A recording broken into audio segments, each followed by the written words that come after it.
What up, everybody? This is DJ Marcus J. Wait, hold on for 1 second. I just realized. Blue, can you switch the camera to the podium?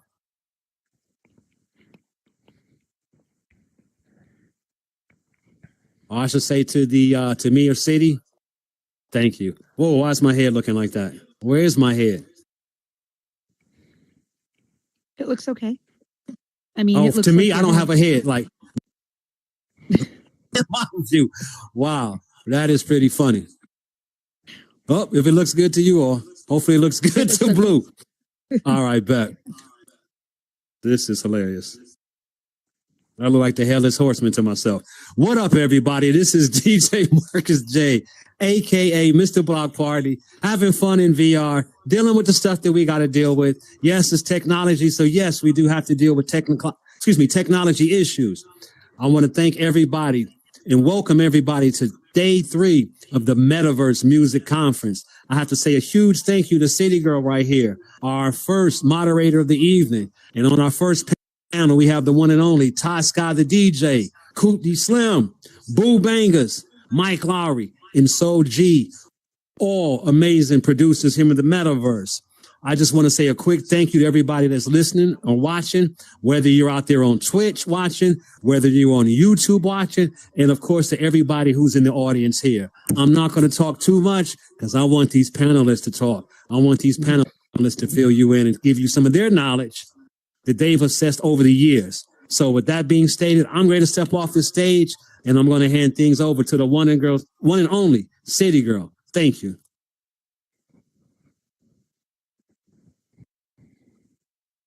Good evening, everyone, and thank you for joining us. First off, I want to give a big thank you to DJ Marcus for putting together this incredible event and to the Mr. Block Party radio team for the opportunity to moderate on this panel. It's been an exciting couple of days packed with great discussions about the opportunities available to musicians in virtual spaces, how to monetize, perform, and thrive in this ever-evolving landscape that we're in. I was actually lucky enough to also be a panelist earlier this week, so for me, this has been such an exciting time, and I always love hearing what our panelists have to say. Tonight, we're shifting the focus to the foundation of it all, music production and collaboration, and we'll be diving into how artists, producers, writers, and creators are working together in virtual worlds to push the boundaries of creativity. Before we get started, I want to have us meet our panelists. If each one of you can just take a moment, starting with Ty, to tell us about where you are currently working on which platform and what you do in here. Hey, what's going on, everybody? It's Ty Scott, a DJ. I'm a DJ, director, and producer. I just love the way that art, sound, and technology intersect. I DJ IRL across the country, and I also DJ'd on the virtual platforms like VR Chat, Horizon, and Spatial. Also produce music with VR artists and directed a few films here on VR. Just glad to be here, and thank you for inviting me. Thank you, Ty. Coop? Yeah, I'm Coop the Video Slim. Please say the Slim because I earned that. I'm actually a producer, songwriter, and I basically just came into the AI space, and I've been learning to actually use my skills of actual real life producing in the AI space. So I'm actually not only here to learn, but I'm here to give my piece at the same time. So I thank you all for allowing me to be here. Thanks, Coop. How about you, Boo? Yo, what's going on? It's your boy Boo Bangers. I'm a show producer of a show called The Sampler that we do here. It's a music competition that we create here. I'm a music producer, artist. I'm just glad to be here on the panel. I was able to be on the panel yesterday as well. I love it. I'm here. Let's get it. All right, on to Mike. What's happening? I guess tonight I will lead with a producer and a musician and also a writer and artist as well. A lot of you know me from Horizons, where we do Pier 11 and we do a lot of singing and entertaining. Yeah, most definitely here to, share some information and chopping up with these guys and see what everybody has to say. Thank you. And rounding it out with Soul G. Hey, what's up, everybody? I'm Soul G, music producer, I've worked with Public Enemy, Bone Thugs and Harmony, Snoop Dogg, Jadakiss, The Lox, P. Diddy, a few people. I found the VR space and no Diddy. I found the VR space and kind of pioneered actually recording remotely. I did a song called Welcome to the Metaverse with Nina Crease and Sir Saxy. And we kind of we just made the whole us being in 3 different locations work. And now I'm working with some artists in here. I'm working with the Bay Misses. Got a nice, cool song I did with them. Also working with Kawan Kempachi. I'm working on a project, all the artists in the Metaverse. I've been networking with Mike and a few other people in here. And I'm just here to, to ply my trade in the what you call it, the VR space. Great. Thank you, all of you. We're very excited to hear about your expertise and experience with some of these questions. So, technology has always shaped the way that music is created. And in the virtual spaces, the evolution is happening faster than ever. From DAWs to VR-based production suites, digital tools are redefining what's possible in the studio, whether the studio is physical or completely virtual. So let's start by talking about how are these tools changing the way music is produced and recorded?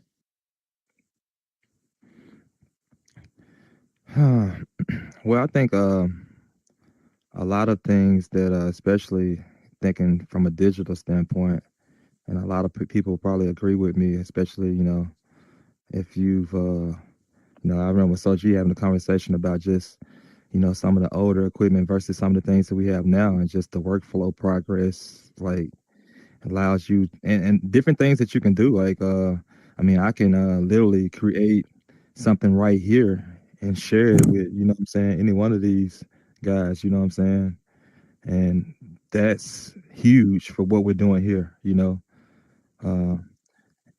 We would usually have to be in the same studio or the same city or, or I had to send you files on a jump drive or something like that. You have things out here like Pro Tools now where I can share a whole project with somebody as long as they have it, so that things like that are clutch for being able to collab in spaces like this where you're meeting people from all over the world.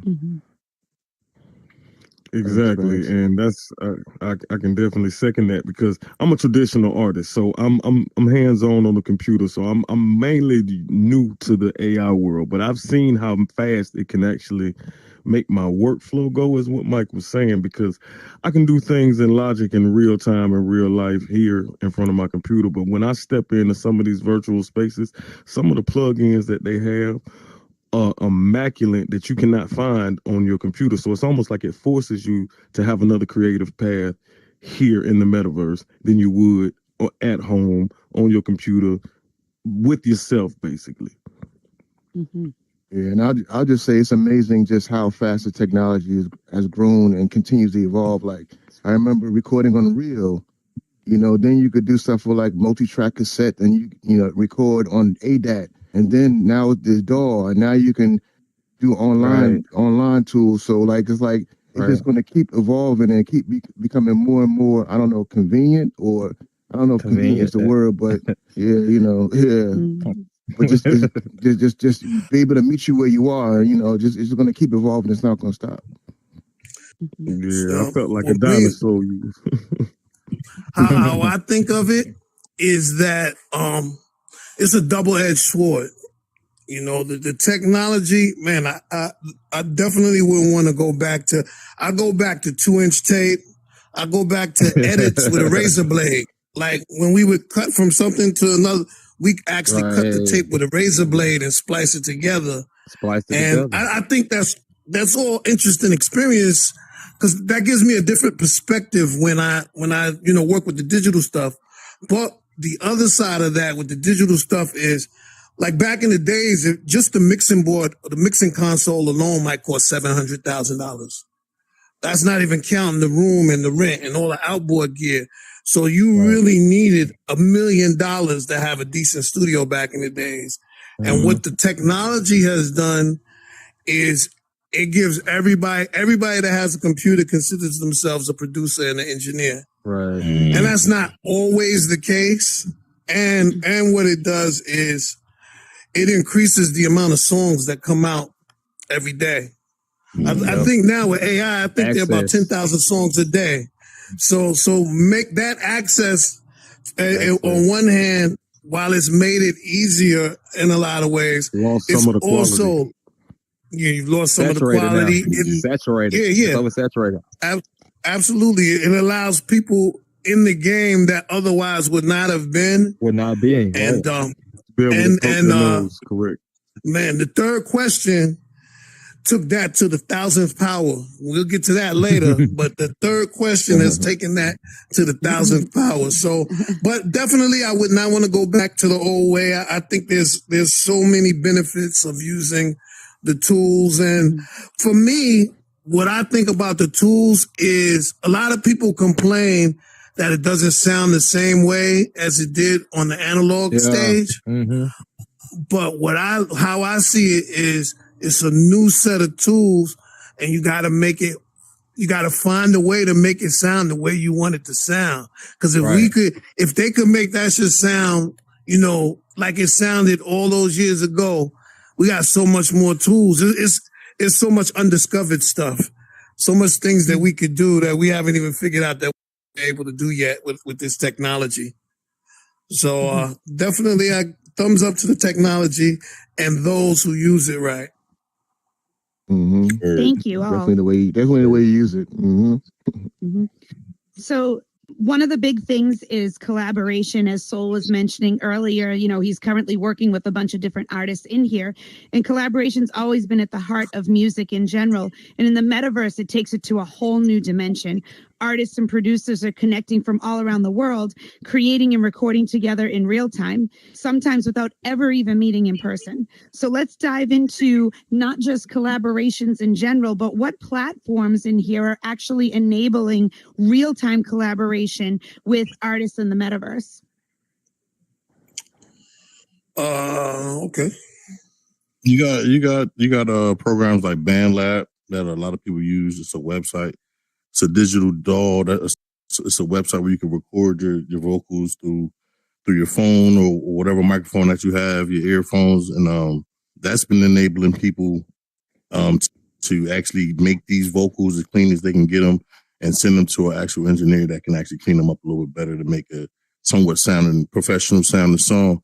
So that's a dope platform that a lot of people use on the sampler. I know a lot of people use BandLab to create their songs for the sampler. So that's a dope platform that I know of. Suno, I believe Real Pup and So G, we had a conversation, like 3-hour conversation, talking about using Suno. It's an AI platform that creates beats and songs, and so you have it. They create anything you want, just prompt it, and then they create it. And that's a dope platform. Yeah, it's the key word. Wild, man. It creates it. That's the key. Yeah, it creates it, not the person. Yeah, you can't wait for question 3. Oh shit! So when I hear this question, right? We'll get there. I can't go for that. I'm burning up.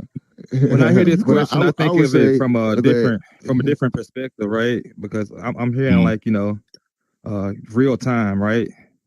And one of the things that I face, because I've had to sing like songs with people who like they're singing a female part and they want me to sing a male part, and everybody knows the latency. You know what I'm saying? That shit kills you. It's hard to sing with people. It'd be a blessing to be able to harmonize with somebody. You know what I'm saying? Like, but one of the things that I've eliminated is the latency for like on my end, right? So now, like, once I can eliminate that and somebody else can eliminate that, now how can we start a song at the same time? Like literally, like it's press and play on like literally the same sequence, because that will be the key in being able for two people on two different complete places to be able to sing a song. Now, this is the other thing, and I've done this before, because there's places in here that allow you to do karaoke, and they have like this syncing thing that sometimes it works and sometimes it don't.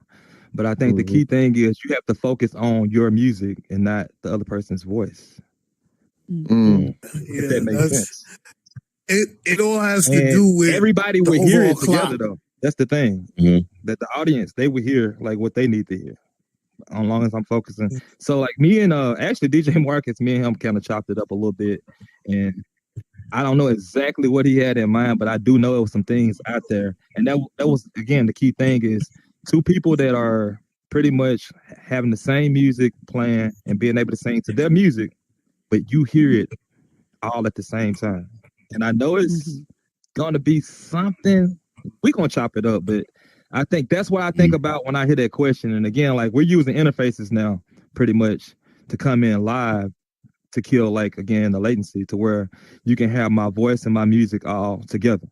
So now, like, I don't have to pretty much mute to lip sing. If I want to sing my original content, I can sing that and you can hear me actually give you a live performance.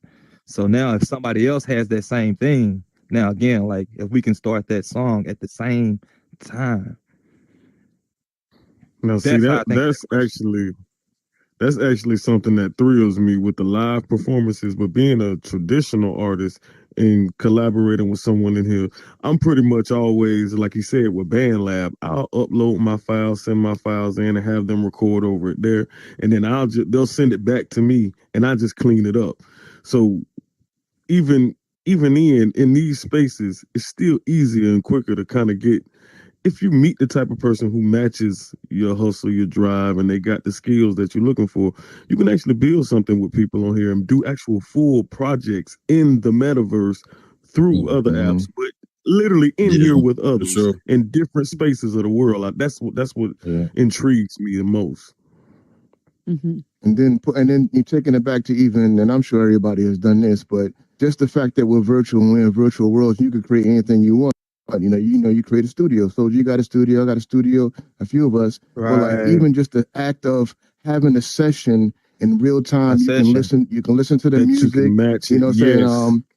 And then I know I did a song. I did a song with the engineer was mixing. Nina Creasy was mixing in the studio, and like she had the door open and she would go and make the changes, and we listened to it and give her feedback, and then in real time. So it was really like we were literally in a mixing session.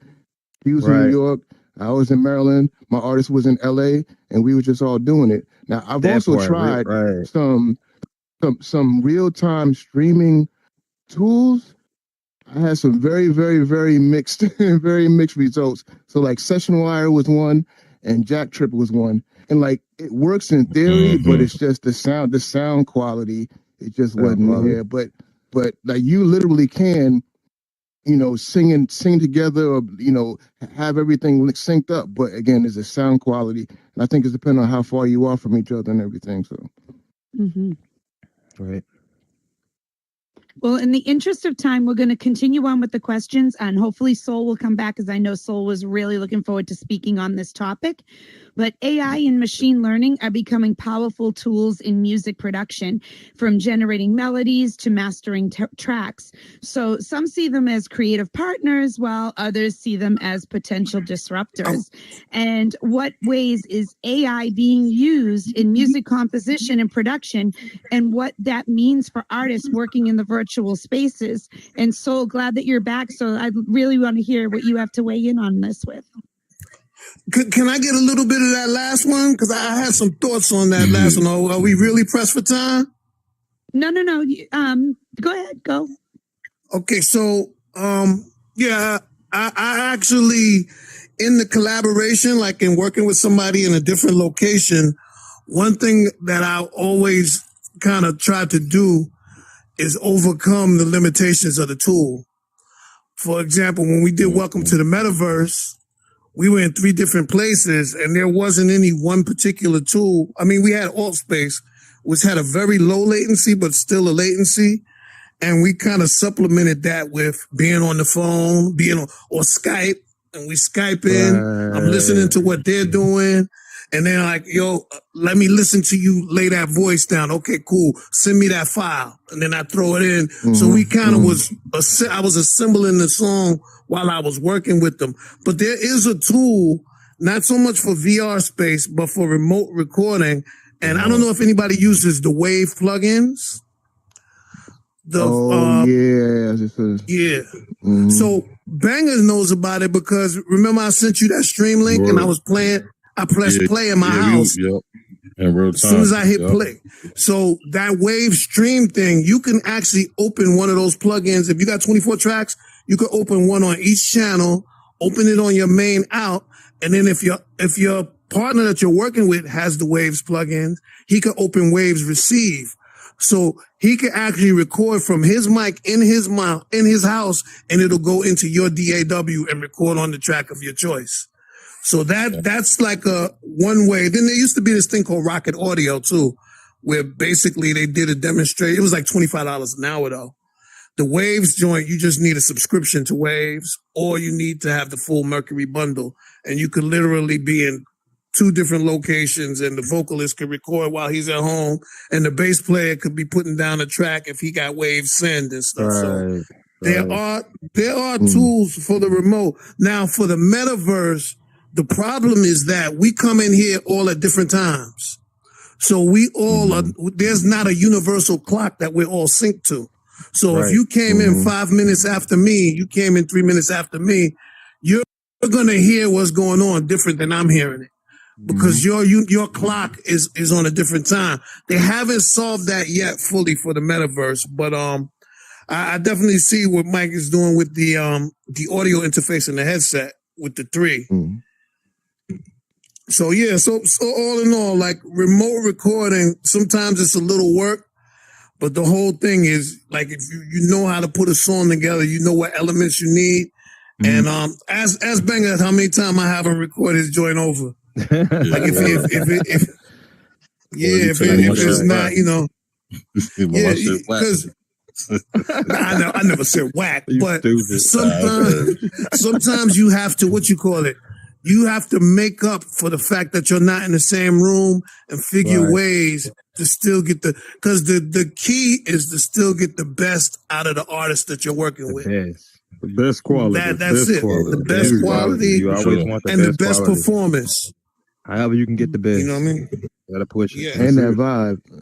And that vibe. Yeah, because sometimes it's not even exactly the best quality. Sometimes something might not have the specific audio quality, but the performance is so hot, you can't do it over. You gotta keep that performance. It's the energy that's all from producing. Correct. The energy.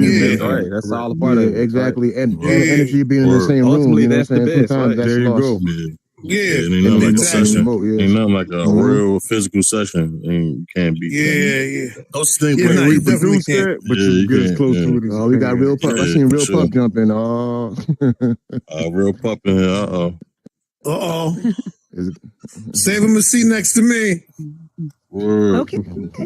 Well, thank you for that, Soul. It's good to get your insight. Let's move on with the AI topic. So which ways is AI being used in the music composition and production? And, you know, what are your thoughts on what this means for the artists? Well, for me, as a traditional artist, I don't like certain aspects of AI, but I do use an AI system for my mastering at times, because sometimes mastering can be very tedious for the artist himself. So when you producing yourself, it's a little bit different. Yeah, but that's a tool. Yeah, right. So that's reasonable. You know what I'm saying? It's just a tool, basically. Right. Yeah, it's just a tool. It's not really in production, and it doesn't. It's really the soul. That's what all these guys are really we're trying to base to you. Like the metaverse and the space is good, but you still got to have the soul and the energy to put into the technology. The technology it's all just a tool, you know. Right. But it's what you bring to the table. It's the quality you want to put in, the energy you want to get out of it. But either way, if we're gonna use it to make it better, you just got to use it to make it better, but not use it to taint it. AI should only be used to assist what you're doing. Like this, you should have a skill musically to do something, whether it's singing, playing an instrument, writing. So I'm gonna it should play be something that you have a skill in, and that should be assisting it. Meaning, it should not be doing the complete job. Yes. Mm-hmm. Absolutely not. For sure. I agree with you. But I'm gonna play devil's advocate. Like, what if I don't? What if I don't have a skill in music at all, and I just go to an AI and I'm good at my prompting. The question that goes back to the question I asked a few happens? minutes ago. Does a person that make a beat on an AI the same as a person that goes on there like Soul G or that gets on that MPC? You call it a producer? No, it's a person that gets on the keyboard and type. Right. Exactly. How would you know? Well, you know what? You can tell certain ways through elements of time how something is balanced out between AI or if it was like it's no difference between digital, analog, and stereo. You know what I mean? We can all, if you got your ear tuned, you can tell the difference between analog, digital, and stereo. You know what I mean? At least today, it's evolving so fast though. It's gonna be hard to tell. It's getting good. It's getting good, man. The bangers is just trying to wind me up. Yeah, I see what you're doing. I already know. So now I'm gonna tell you what I see AI as. What I see AI as is, first of all, let's keep it real. It's some of that shit that we not now when they puts the vocals on it, that's when you could tell. But if you hear an AI instrumental, it's some of them joints that we won't know.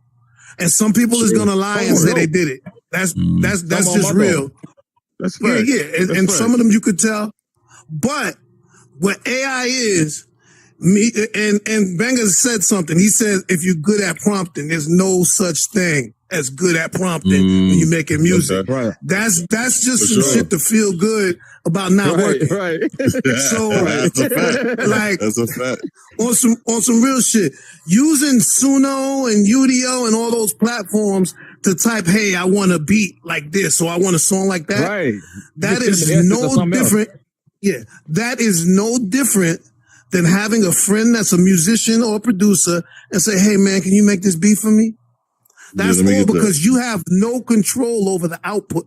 Mm-hmm. You have no control. You have to sit there and wait for what it gives you and hope that it's something that you like. But it's not. A person that prompts and types, they had no hand in the creation. And when I said this probably a few weeks back. I'm so happy that the law is catching up with that now, because they actually are making like 3 different laws about AI.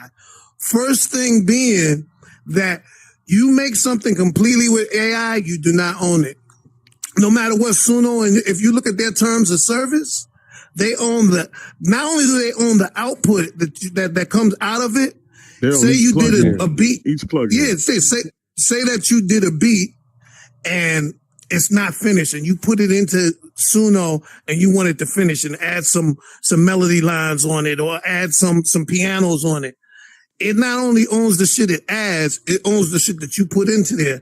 And your shit is training it. It's machine training, and there's a huge lawsuit. Exactly. You're giving them your sauce. Exactly. Yeah. And there's a huge lawsuit right now against those companies because they finally admitted that they train that shit on copyrighted materials. The problem is something like that you can never claw back. You can't prove it, but my input might be somebody's output on the other side of the world, because they've also said that in their terms of service. It says your input may end up being somebody else's output. So overall, I think if you use it as a tool, and I experiment with just to see, and you get it, and it comes up with some shit, and maybe you play it over, that's getting an assistance. That's like if you use it to help composition, maybe. But if you use it, if you're typing words in and waiting for something to come back, and then you're taking it as your own, that shit is corny, and that shit is in 2 years. I don't mind you doing it. Just don't call yourself an artist. Is all I'm saying. Just don't call yourself an artist. You can say you're a prompter. A promptist. A promptist. Yeah. Just say, hey, producer. A prompter. You gotta give yourself a name. I like that. Hey, I think But I'm gonna say it could be as whack. It could be as whack. Like, so it could be as whack. It could be as whack as it can be, but it can also be a creative tool, just like you said.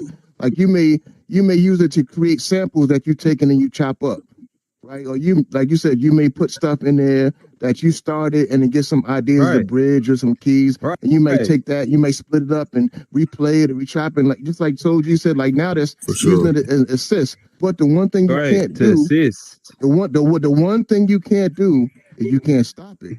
Like technology is gonna go no matter sure. what. Like a lot of the same arguments that we giving now are the same thing people said when you used to need a band to play music, and then now people got 2 turntables and they start bringing the bridge back and forth, and now people start to rap. They be like, that's cheating because where's the live instruments? Where, you know what I'm saying? But the thing is, you can't put the technologies out there. It just like turntables, it makes it more accessible. And if you whack, no matter what. Of course, And at the end of the day, it's about your taste and how it will show over time. Your taste and your creativity is going to shine through. You know what I'm saying? But you can't stop it. It's just how do you either use it or choose not to use it?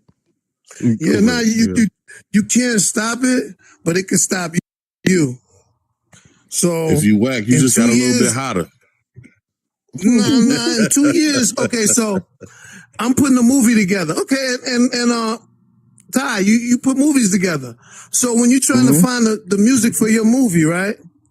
Why are you going to pay 10 producers maybe a few thousand a pop for each beat, then a songwriter, then have to wait a week or 2 weeks to get the finished product when you could just type into Studio or Udio or Suno, hey, give me a song about flowers and whatever. So people that do music for movies and commercials and shit like that, that's the first thing that's going to fall. That licensing gonna be already been affected. crazy. You still can't stop it. The thing is, you still can't stop it. But your same analogy, like why? Like people would say, like, you know, why would I bring a full band and have to bring the drummer and this and fly I could just prompt and pay each person and all that stuff when I could just find a sample, and loop it up, chop it up, blah blah blah. But then, like Banger said, I gotta play devil's advocate, because then if you do that, you assume you're gonna eliminate yourself. You understanding what I'm saying? If you let technology take too much control, you're going to end up eliminating yourself. And that's the name of the game. You are the artist. You can't eliminate yourself. You're the medium. You understanding what I'm saying? I hear what you're saying, most definitely. It's still gonna go no matter what. You know what I'm saying? You can't I'm gonna interrupt you guys for just a moment. I'm gonna interrupt you guys because we have been joined on the stage with Real Pup, and I just want to welcome him to the stage and let him weigh in on some of this too, because he's new to the conversation. Okay. Thank you for having me. Waiting to see you, young man.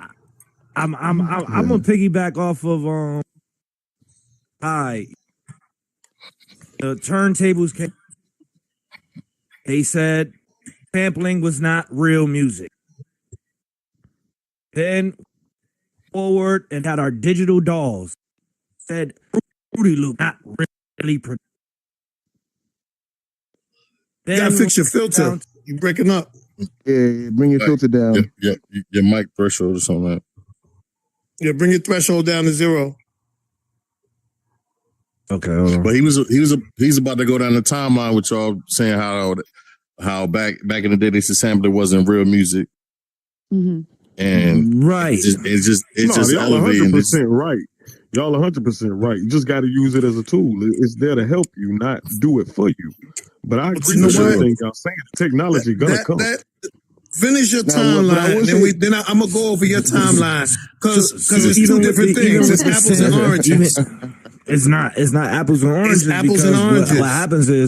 What happens is even with loops are still being used today. Right.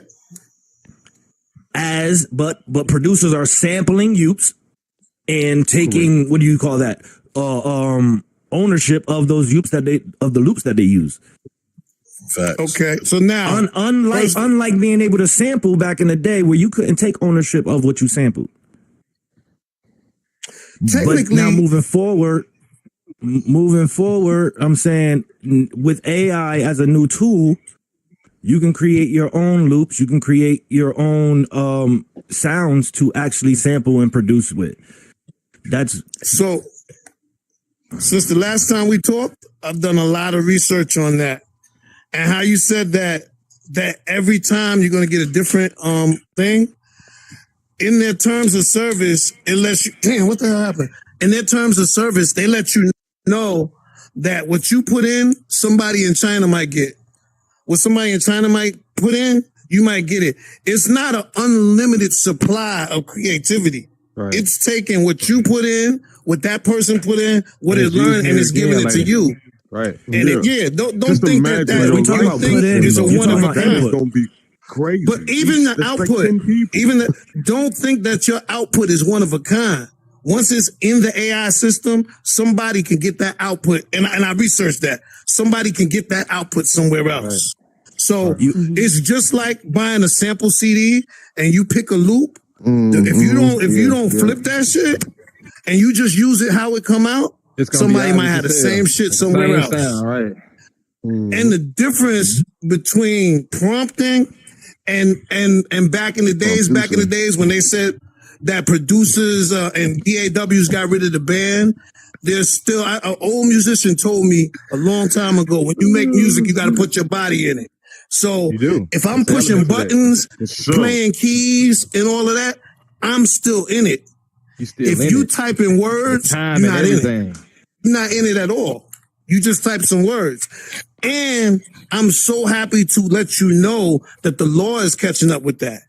You can't own something that was made solely in AI.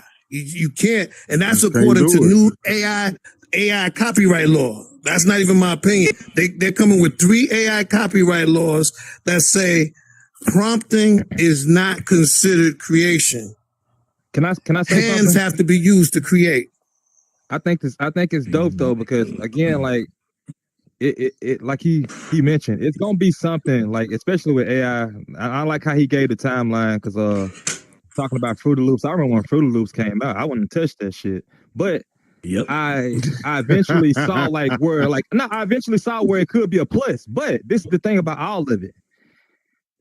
The real people that do it, when you get down to the basics and the core, like the elements, they're still gonna prefer, you know what I'm saying, to do it that way. Like we still gonna prefer, like, you know what I'm saying, I'm still gonna prefer MPC before Fruity Loops. Correct. You know what I'm saying?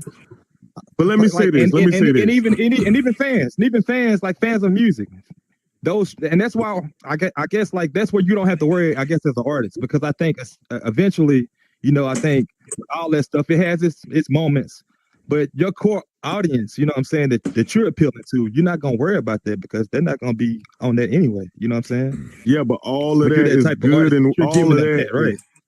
All of that is good and well, though, but it all depends on what are you as an artist, as a producer, what are you trying to do with your music? Because the AI, you can have anybody listen to it and they enjoy it, they jam to it, but monetarily wise, you cannot really monetize off of that, is what he's trying to say. Your licensing, we already know everything, other people coming to you. You're not going to be able to license nothing. You're not going to be able to put nothing out, distribute it as your own, as original content. That is where that's why you had to come to me and get a beat. You got to come to a real producer and make the money. Yeah, that's at not the true. end of the day, the more of a musician you are, the more of an actual producer, the more theory you know, the further you're going to go, no matter what the tool is. That part. So you saying that when you get that output from Pseudo or Udio, you can copyright that? You cannot. If you prompted it, I can monetize it. No, we talking about ownership. That is illegal. No. He literally just said you can't monetize it. You can monetize it. Oh, well, you can't copyright it.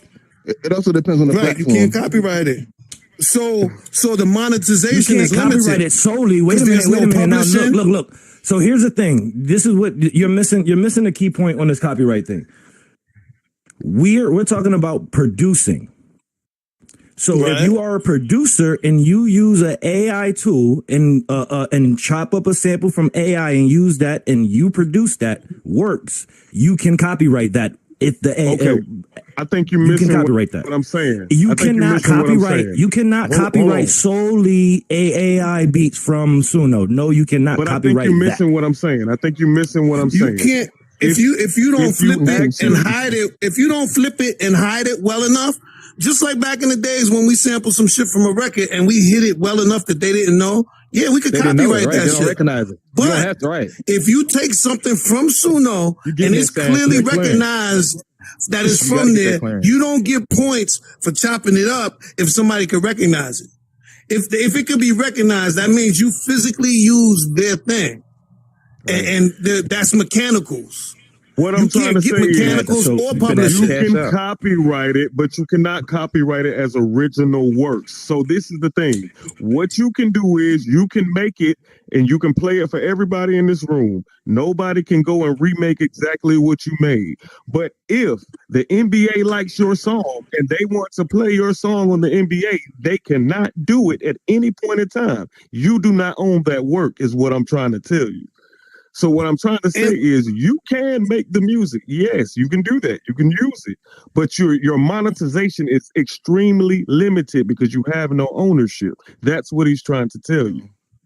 Music if somebody created else gets that entirely same by sample- AI is not eligible for copyright protection. So entirely by telling you. AI is not copyright That- protection. Okay, Entirely okay. That All very right, thing. so Entirely by. They don't get the let's same rein it in a sample little either. bit. That's not We true. still going up. No, We still going. It it's hasn't in been- their terms. You're- No, you the didn't terms of research that service- well enough. It's in the yo, terms of service. I'm gonna give No, you no. the I know legal, the terms of service. an You don't have to. I literally know an it. attorney, I literally watched the same video you watched. I watched the same video. So it clearly says somebody else could get your output. Clearly, I don't know where you're getting it At the from. end of the day, we that play it. what you get is Triple it, unique, we play it. and At the end only of the you day, get yo, it. it'd be good. That's false. I bet you ain't. Hey, That's I pull out my- absolutely false. my guitar And their board. terms of service spell it out that your Let's ask output AI. That may is be somebody given ask to somebody ChatGPT. else. Hey, you Clearly can make a it. topic. And if you're I'll saying bounce that's my head false, to what you it. basing it I on? will play it Opinions for here. my Based folks. on what? It hasn't been done yet. It hasn't been done yet at all. How? I just Okay, read so it let me ask you a just now. question. That was the thing. You That- you that- they got only their own getting conversation output going on, for yo. yourself. Okay, let's not have How you five know what somebody's conversations getting going across the on. world? I'm not Let's getting output for rein it myself. in. I'm researching Wait. everything, all of the outputs. I'm reaching everybody else's channel and everything False. in that How you category. researching? So you researching the whole world. You know what output everybody across the whole world is getting. So how you know they're not getting the same thing as you? Where does it say that they're not getting the same thing as you?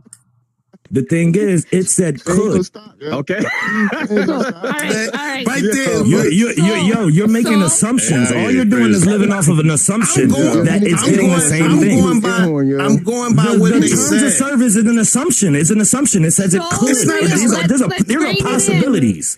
Excuse me, Yo. gentlemen. See, it's called Let's- this let's is know the rein it in. definition of the words. Gentlemen. Know the definition legally. Know the definition of the words. The Oh, we getting definition. ready to get good. It could. We getting ready to get Yes, good up in Gentlemen, here. please. Gentlemen, He's we ask that everybody you good at- respect the Hey, moderator. yo, Okay, Please. all right. Let's rein it in a little bit. It's y'all a very wilding out there. thank you, Marcus. It's a very heated Yeah, topic. but It's that- obviously that's- something that's what people it was feel very supposed to be. passionate about. Oh, AI got us messed up here. It's crazy. They got us right. All right. We have time for one more question. Let's try to fit this one in. Obviously, you know that this is definitely something people are very passionate about. Musicians are passionate about their work, and they want their work being projected out there, not done through AI. So let's bring it in a little Learn bit, though. something. Let's bring it in a little bit. So virtual production in especially here in the metaverse has a plenty of its challenges and, you know, between technical, creative, and even financial ends of it. But, you know, whether it's latency issues, accessibility, or maintaining creative flow. So tell us about some of the challenges that you have in production directly in this environment. Definitely, the latency is the biggest issue. Just because everyone won't be on the same time frame, and that's a key component in producing music. So, that was the biggest issue. I think I found a fix for it. I don't want to speak on it too much yet, but yeah, that was just one of my biggest issues producing music in the metaverse. And then the other thing I say, sound quality varies depending on the person. Like some people have great sound, Some people don't. Right. Some people are coming through an interface. Some people coming raw to the mic. Some people, you know, they have a bad internet connection. Some are pristine. So you if you get a, you know, the sound quality is not definitely the same across the board. I would just say start with an external mic. Nah, For sure. The latency, the latency, most definitely. But if you're doing, you know what I'm saying, because you had to take a lot of stuff in consideration, especially, you know, just being in VR, just the worlds, you know what I'm saying. That's the number one, you know what I'm saying. If you're doing live performances or having events, but most definitely that latency, and as a performer, you know, you have to approach it different, you know. We're not the bodies in here that we are sitting on our couch or even standing up. So you have to prepare even differently in that form, like even practice and look at yourself in your little mirrors and just, you know how you are looking to try to give somebody, you know, a good performance to look like you even into it. So it's like, again, like it's a lot of elements that go into giving somebody just quality from sound to what they're seeing, you know, even the world's operating and functioning the way they're supposed to. Facts. Yeah, and if you're talking about performances, yeah, like you said, the way you look, the way you move, because you can actually do that little herky-jerky thing because you just hit that joystick around. That don't look natural when you on stage. They don't look natural. Or if you're sitting in your chair and you got your dinosaur arms like this, but you on stage trying to give a show. Right. That, You think you sexy and shit, you know? Right. You look like Frankenstein the whole time. You know, you got your T-Rex and arms. I think Real Pump, what I think about Real Pump is that, Funny you said, hey, yo. That's hilarious. But now using I love you so, G, for real, man. Yo, we've been going at it since the first season of the Sampler. Pump used to come. He used to come, yo, man. Yo, why you give me that score, man? They need a movie. Look. Yo, Ty, you gonna produce it or what? We're gonna write it using AI. Let's do it. You know what I'm saying? Yeah, there you go, Metaverse buddy movie, yo. I don't mind using AI to write movies. That's not my industry. I only got mad when it got to producing. Word. Now to bring it back though, I think these headsets are a great networking tool to.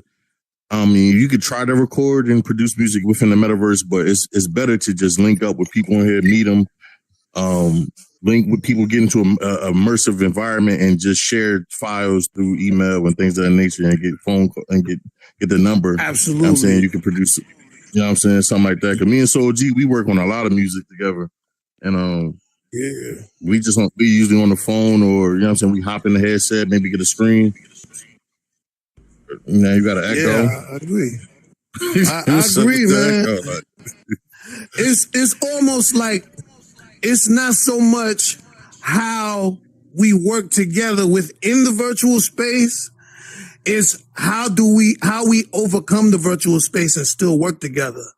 Cause you know, the virtual space hasn't been solved yet as far as collaboration. But like Banger said, we done did a lot of music together. And I'm sure it's a lot of other people that like it's important. Get them phone numbers, call, Skype, do whatever you gotta do to overcome that obstacle and get songs. Cause people been sending files back and forth over the internet for years. This is just another level of it. Right. After I send the file, I can just hug your avatar. You know, now that we got BandLab, has anybody like figured out how to use BandLab in here and collaborate? Hey, yo, we gonna go to the next question. I'm gonna holler at you in a minute, real. That sound like a problem solver. I'm just saying. Listen, that's possible. Very possible. Yeah, yo, y'all gotta get those Waves plugins, that the Wave stream.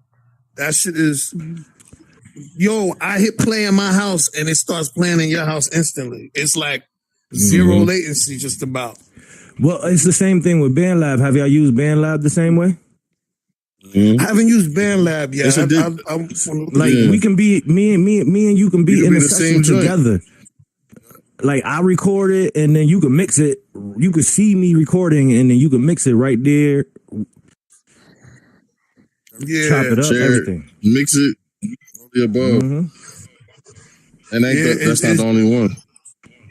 Yeah, it's definitely there's already tools to overcome the distance between each other. I don't think there's anything yet that integrates into the metaverse that allows you to record remotely. You still got to use some trickery, which is cool. Like back in the days, I used to record with 2 tape decks before I had any multi-track shit. So, it's always figuring out them cheats and stuff like that to make shit a little easier and shit. Even the quality though, still like it's like the quality, like if somebody somewhere else, right? And they recording on a AKG and I'm recording on a Newman. It's gonna be like right. Well, you know what though? I'll be honest with you. Oh, I'm sorry, Bangers. Nah, I'm saying like still for us as music professionals, right? We know all this equipment and stuff, but think of a person that may not have this equipment, may not even have the means of getting this equipment. There's still a way to record and still get your vocals out and still get them mixed properly. You know what I'm saying? It's pretty dope. And you got to understand the bar has been lowered. We're not listening to the Chronic. Like, remember the Chronic 2001, the sound quality on that? I swear to God, it is. Yeah. That's not the sound quality of today. Everything you stream from Spotify and all of that is compressed. So people's ears are not fine-tuned to like the pristine quality. They play MP3s in clubs. So it's like, it's and also even the difference between mics. If you get like basically an AKG, you might get a different tone with a more expensive mic like a Newman or a Manley. But that AKG is going to be just enough, as long as it has enough frequency response. That part. And sometimes the higher end microphones are not as good because it's like a Newman or a Manley. Depending on what you're doing, if you're not in a professional recording environment with a booth, with a properly tuned room and everything, you might pick up too much. You know what I mean? You got to know, right. Just knowing what you're using. But that's the key. That's just one. You gonna face those again. You gonna face that problem. Like you just get around the problem. Yo, I was in a Wu-Tang session, right? And fucking RZA recorded. You know the little 1/8 inch jack on the back of the computer. That little tiny fucking headphone jack. I know he had a mic. He had the mic plugged into there for one of the rappers. I think it was You God or one of them. His vocals came through that computer and it sounded shitty as hell, right? And then they was doing the rest of the song in the studio in D&D, and everybody else's vocals was sounding like pristine. Do you think they had You God record his part over to match everybody else, or that they made everybody else's vocals? I already know what they did. I've had to do that myself. You know what I'm saying? Yeah, they made everybody else just sound crappy to match. So that's what right. You got to find that medium. You know what I'm saying? Yeah. That medium to make everything match. All right. Hey, I enjoyed my time with everybody, but I actually got a session I got to get to, so it's 9:00. So I'm gonna let y'all have We're wrapping this up now anyway. So thank you so much, all of you, for being here and giving us your experience and stuff. Coop, you can go ahead and jump off if you need to go. And thank you to the whole panel here. We appreciate you taking the time to, answer these questions and to share your insights and your passion. And, at the end of the day, Soul G and Real Pop, they're going to leave here, go over to FitXR and do some boxing. It'll all be great. Nah, we do this all the time. You know what? I made the mistake. I put them on the phone in a 3-way, and they did this for like 3 hours. 3 hours. Damn, We was you just there, going. huh? I had You to just hang there, up. huh? I just hung up like, bro, I'm just over. It's Yo, over. and he was saying, Bangers was like, Yeah, we yo, need- he was saying he was gonna hang up for about an hour. He's like, yo, I gotta go. I gotta get ready to do this. Yo, I gotta go pick some lint off my sweater. I gotta do something. I gotta get off the I gotta phone. do something, bro. I gotta get off this phone, man. Jesus. All right. Well, Thanks. thank you, all of you, for being here tonight for this panel. We appreciate it. And stay tuned because the next panel will be coming up in just a few minutes. And thank you for attending the Metaverse Music Conference. Thanks for Fire. having us. Thanks for Fire. having Yo, us. Thank you. yo, Thank yo, you, yo, City Pop. Girl. Appreciate Appreciate all y'all So did too. G, Oh, you on I ain't got, PC? yeah, I'm on Oh, PC. you ain't got no Yo. hands. See? Messing with that AI, Yo. you ain't got no hands now. Come on, this Nah, I rushed over here. He was like, oh, let me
Oh, she can't hear you.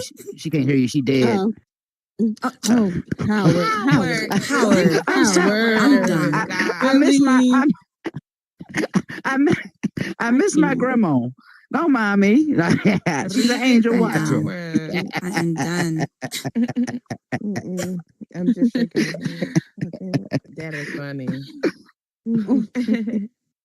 I think we are ready to go. If we're not, oh yeah, camera's on me. Hello, everyone. Welcome to panel number 2 of the night. Actually, this is panel number 7 of the entire music conference. And we're going to be talking tonight about virtual reality and augmented reality in music experiences. So here in the metaverse, music isn't just something we listen to, it's something that we feel and it's something that we experience. And now with VR and AR, we're taking that experience to a whole new level.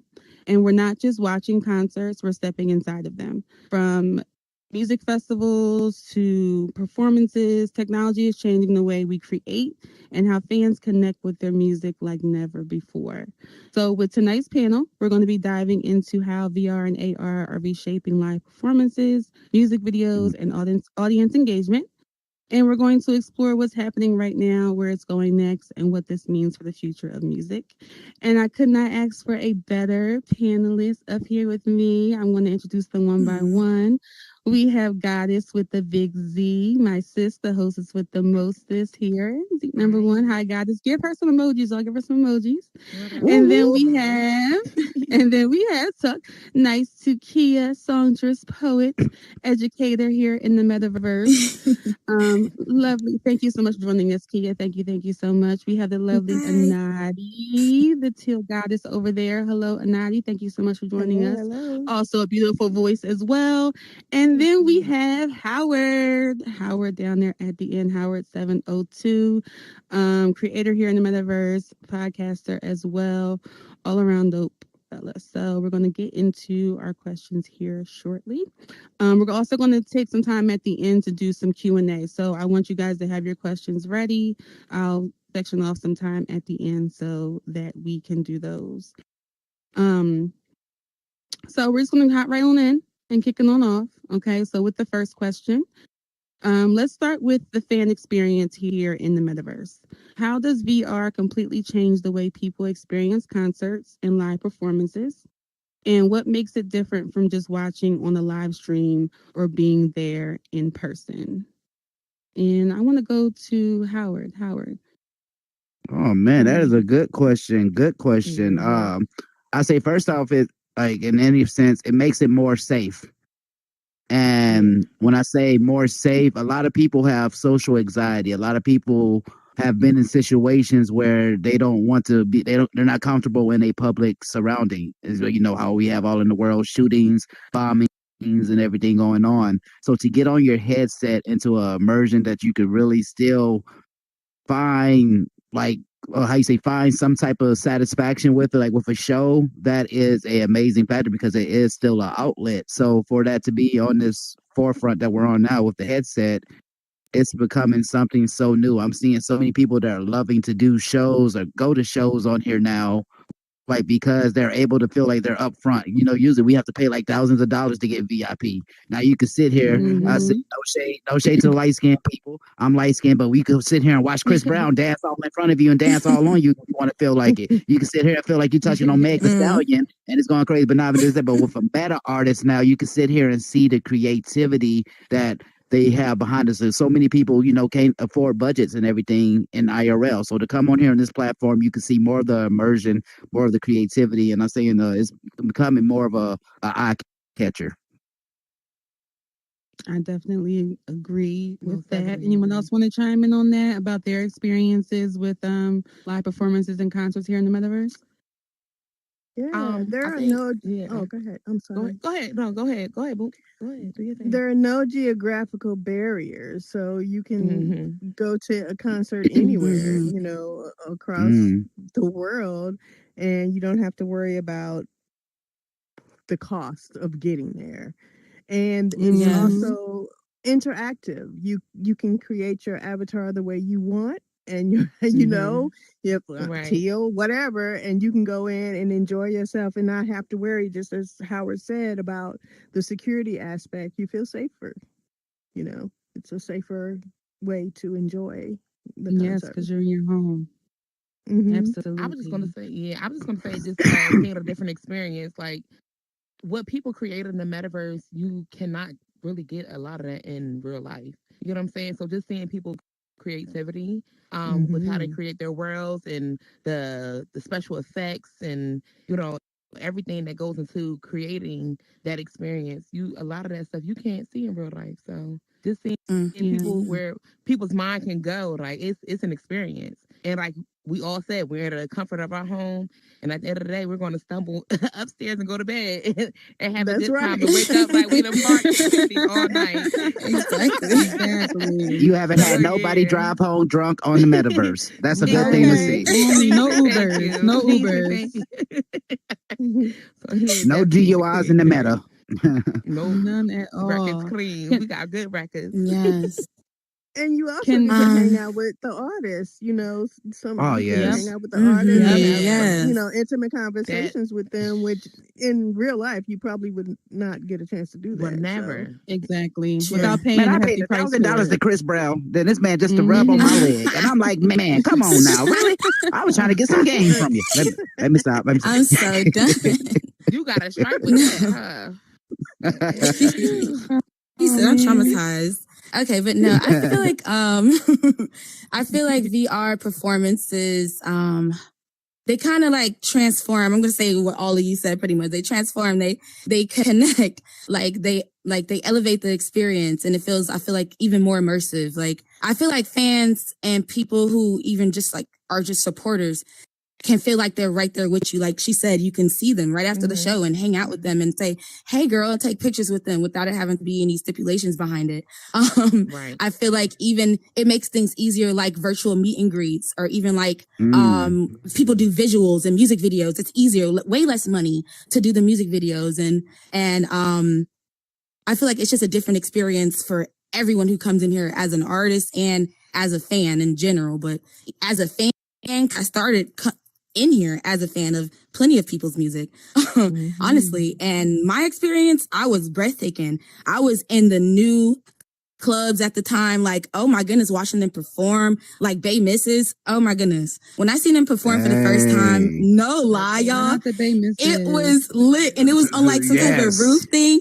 And I was in there like jamming. It was my first time seeing a performance in there. And that part of that, honestly, is the reason I even started performing, being a fan, honestly. Nice. I love it. I love it. Most definitely. That's what I was gonna ask next. What was your guys' first experience with the VR music experience, and how was it? Can you recall like your first concert here or live experience?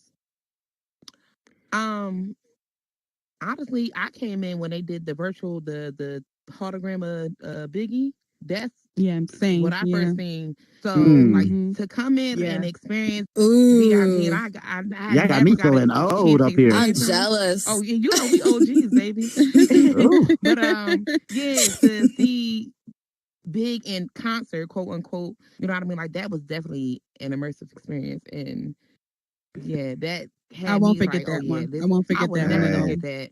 Nah, And That was a honestly, good it's show. never been nothing better. It's never been nothing better. Never, than FOMO. never, I'm never. telling you, they gotta run that back. They gotta bring that definitely gotta back. run that Yeah, back. I was gonna say I that. put some hearts in there for that. That was some great 3D. I ain't going I'm to stun. I just serious. remember. Those effects But yes. was crazy. That And it was was the art of dope. storytelling for me. Like Mm. they really took that man's story from everything and like put it all into a good concert. Like, yeah. Shout out to BIG, man. Man, Shout I out say, to BLG. I say my first one. I gotta say, I mean, it's like, bro, it was two of them. I say again, I'm gonna show my meta age on this one, but it was back when venues was first around, and venues had the 2 Chainz show. 2 Chainz was his first start like, on here. It was immersive, and it wasn't like it wasn't no right. Yeah, this was back in 21. 2 Chainz was doing like it was his show, and it was so amazing to see because you felt like you was right there up on it. Don't get me wrong, you still seen a barrier and everything, and it was amazing with that. And I have to say, my second one, man, all time, it will have to be shout out to Meta Horizon, man.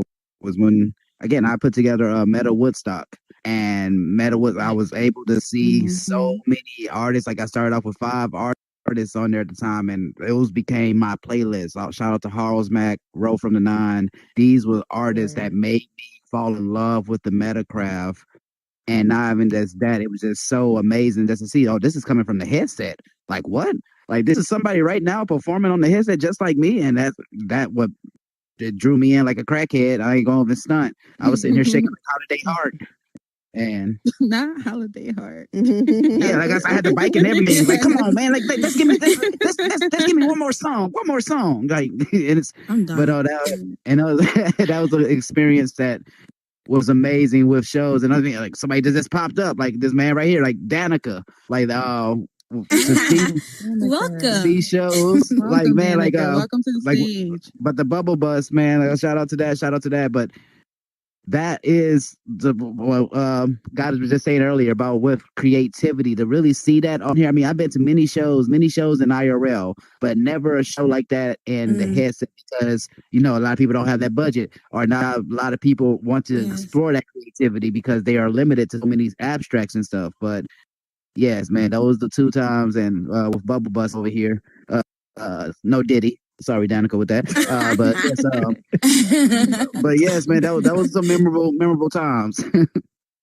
Love it.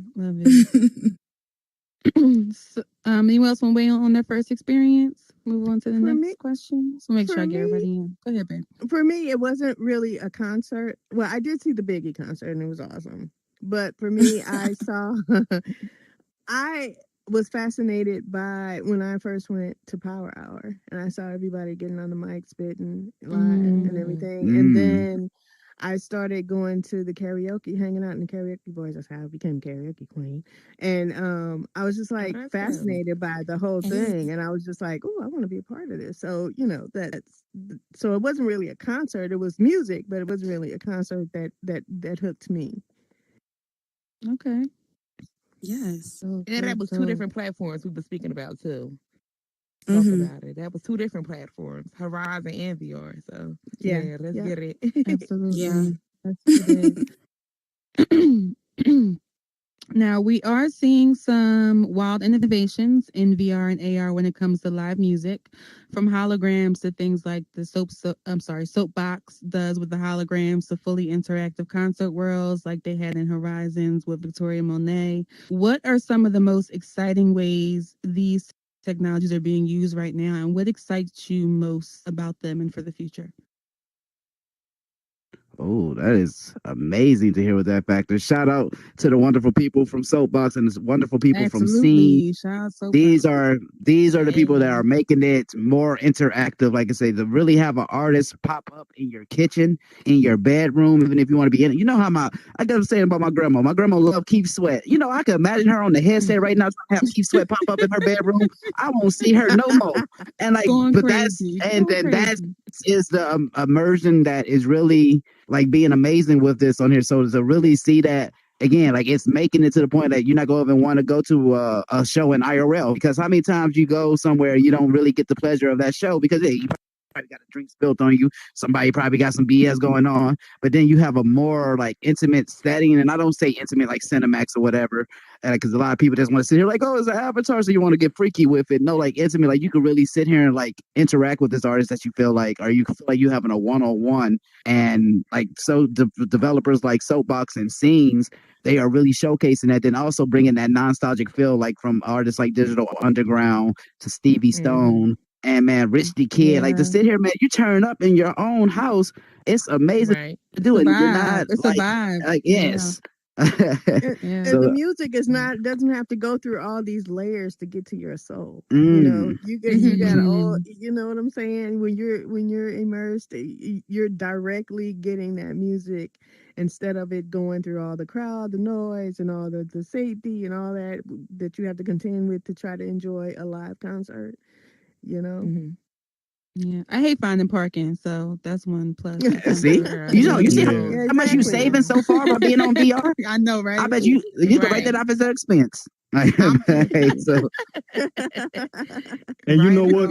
I feel like how it feels as far as like the factor of just being in the comfort of your own home, that dance like nobody's looking factor. I'm sure there's a lot of people in here who are just like hermit crabs, don't know how to be social. But in VR, you don't got the threat of somebody worrying about whether your breath stinks or what kind of clothes you got on or your physical appearance. You can just literally be comfortable and just have at it, right?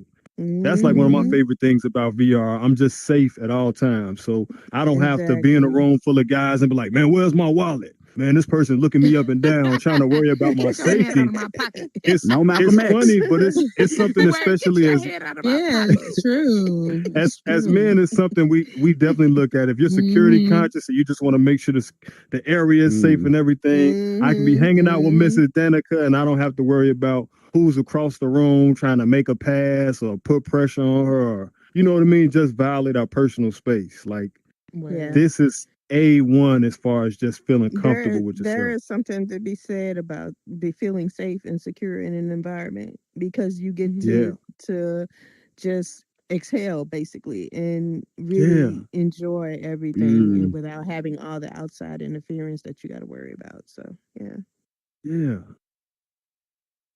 You could turn it to Michael B. Jordan at the drop of a dime. Look. See, look, she's immersed right now. She looked down here. Look, Michael B. Jordan. Who else can you turn into? Like, but just like right there, like how you just said, that's what brings it into a whole immersion film because that's what VR is supposed to do. Like, it's still a virtual aspect. So to really, again, like how you were saying, to sit there and like, yeah, you can see a one-on-one with an artist. Don't get me wrong, they're not sitting there like answering you back and everything yet. It's not into that setting, but to sit there and really be like, oh man, I'm sitting here smoking a J with Snoop Dogg right now. Oh, I'm sitting here like I'm in the studio with Lenny Kravitz or something. Like it's really so many because again, you're not able to do so many of those things in IRL because again, the timing, you're probably not around in the same place. Don't get me wrong, you can go stalker mode and try to follow them all day, but it's always you can just sit here and put on your headset and just be into a whole interactive immersion system. I mean, I just give to a prime example, like with Danica over here, when he had Hobson pop into the studio, y'all, and I'm like, at first, the first thing everybody bust out, they thought it was fake. They're sitting here like, oh man, somebody that's here with the Hobson name, all this, and they're just laughing at it. But then we're sitting there for like, hold on, like a good like 5 to 10 minutes now. Oh no, this is really Hobson. This man's sitting here like he's really spitting down. That was the first indication of me showing that not even just people being celebrities or whatever being on here, but everybody can get on here. And that showed me like, okay, this is interactive to all, but that showed me that from an artist to another artist, man, you still showing your creativity on there. You're freestyling to beats that you put in on here. Like this. And I'm like, and that what makes it interactive. So like you were saying earlier, people, that is what's making this like this forefront. I mean, this live entertainment go way beyond. So I just can't wait to see it, especially for a meta artist on here with that aspect, like, because man, they already got mainstream coming here, so man, I could just imagine when they like sit here and put some development, some funding behind some real like meta artists behind here, that the sky's the limit. Oh yeah, we doing that this year. And you know what? I got to piggyback again, like you said, no Diddy, bro. You know what I'm saying? When I'm hearing you talk about that, I think about when we're really talking to stars, like in IRL, you have to go through so many people from their manager to their publicist to the security detail to the entourage and the hang on people, where it's like right in here, they could literally just be in here chilling. They're at a level where they can truly connect with you and they don't have to worry about all those people sort of just standing there in the barrier. And that's what I think was so cool about, like when you said when we met Hobson, like you don't have to worry about, damn, he got 5 security guards around, he gonna feel uncomfortable. Like he was just chilling with the people. Man, come with us this way. All right. Right? But Just also, like, with that, you see a vulnerable state with the celebrity because at the end of the day, you know, not to, you know, pull titles or whatever, you know, you get that title like you're known in the metaverse. So it's like, you got to kind of like ask somebody to speak to me sometimes. You get what I'm saying? Or if I speak to you, you know, like my name hold weight too. So I feel like you see a vulnerability side with that too. And that create a super good relationship because you're not on celebrity status. Like at the end of the day, we're on the same level. You feel what I'm saying? Exactly. Like, you came into my space, so let me welcome you. Right. I didn't come into your space. So Hello. that speaks volumes as well. And if anybody wants to talk to Goddess, you got to talk to me first. That's what she pretty much told me. Yeah, want to I heard it. I heard it. So speaking about that accessibility, VR and AR open up new opportunities for music lovers who might not be able to attend in-person events, and we talked about the barriers there, but there are still barriers that are here inside of the metaverse. So what should creators and platforms be thinking about to truly make experiences truly inclusive for everyone? Ooh. Are you raising your hand, Danica, down there? You can do this one. Yes, please. Go ahead. Okay, so we have to think, even if you're just doing events, you have to think of things from the standpoint of a developer, as far as creating sort of barriers just so they can be comfortable, right? You have to make sure that it's like security wise, like just nobody can just run up on the stage just like that. That's one thing that sometimes we don't look at because we're so excited about making the event.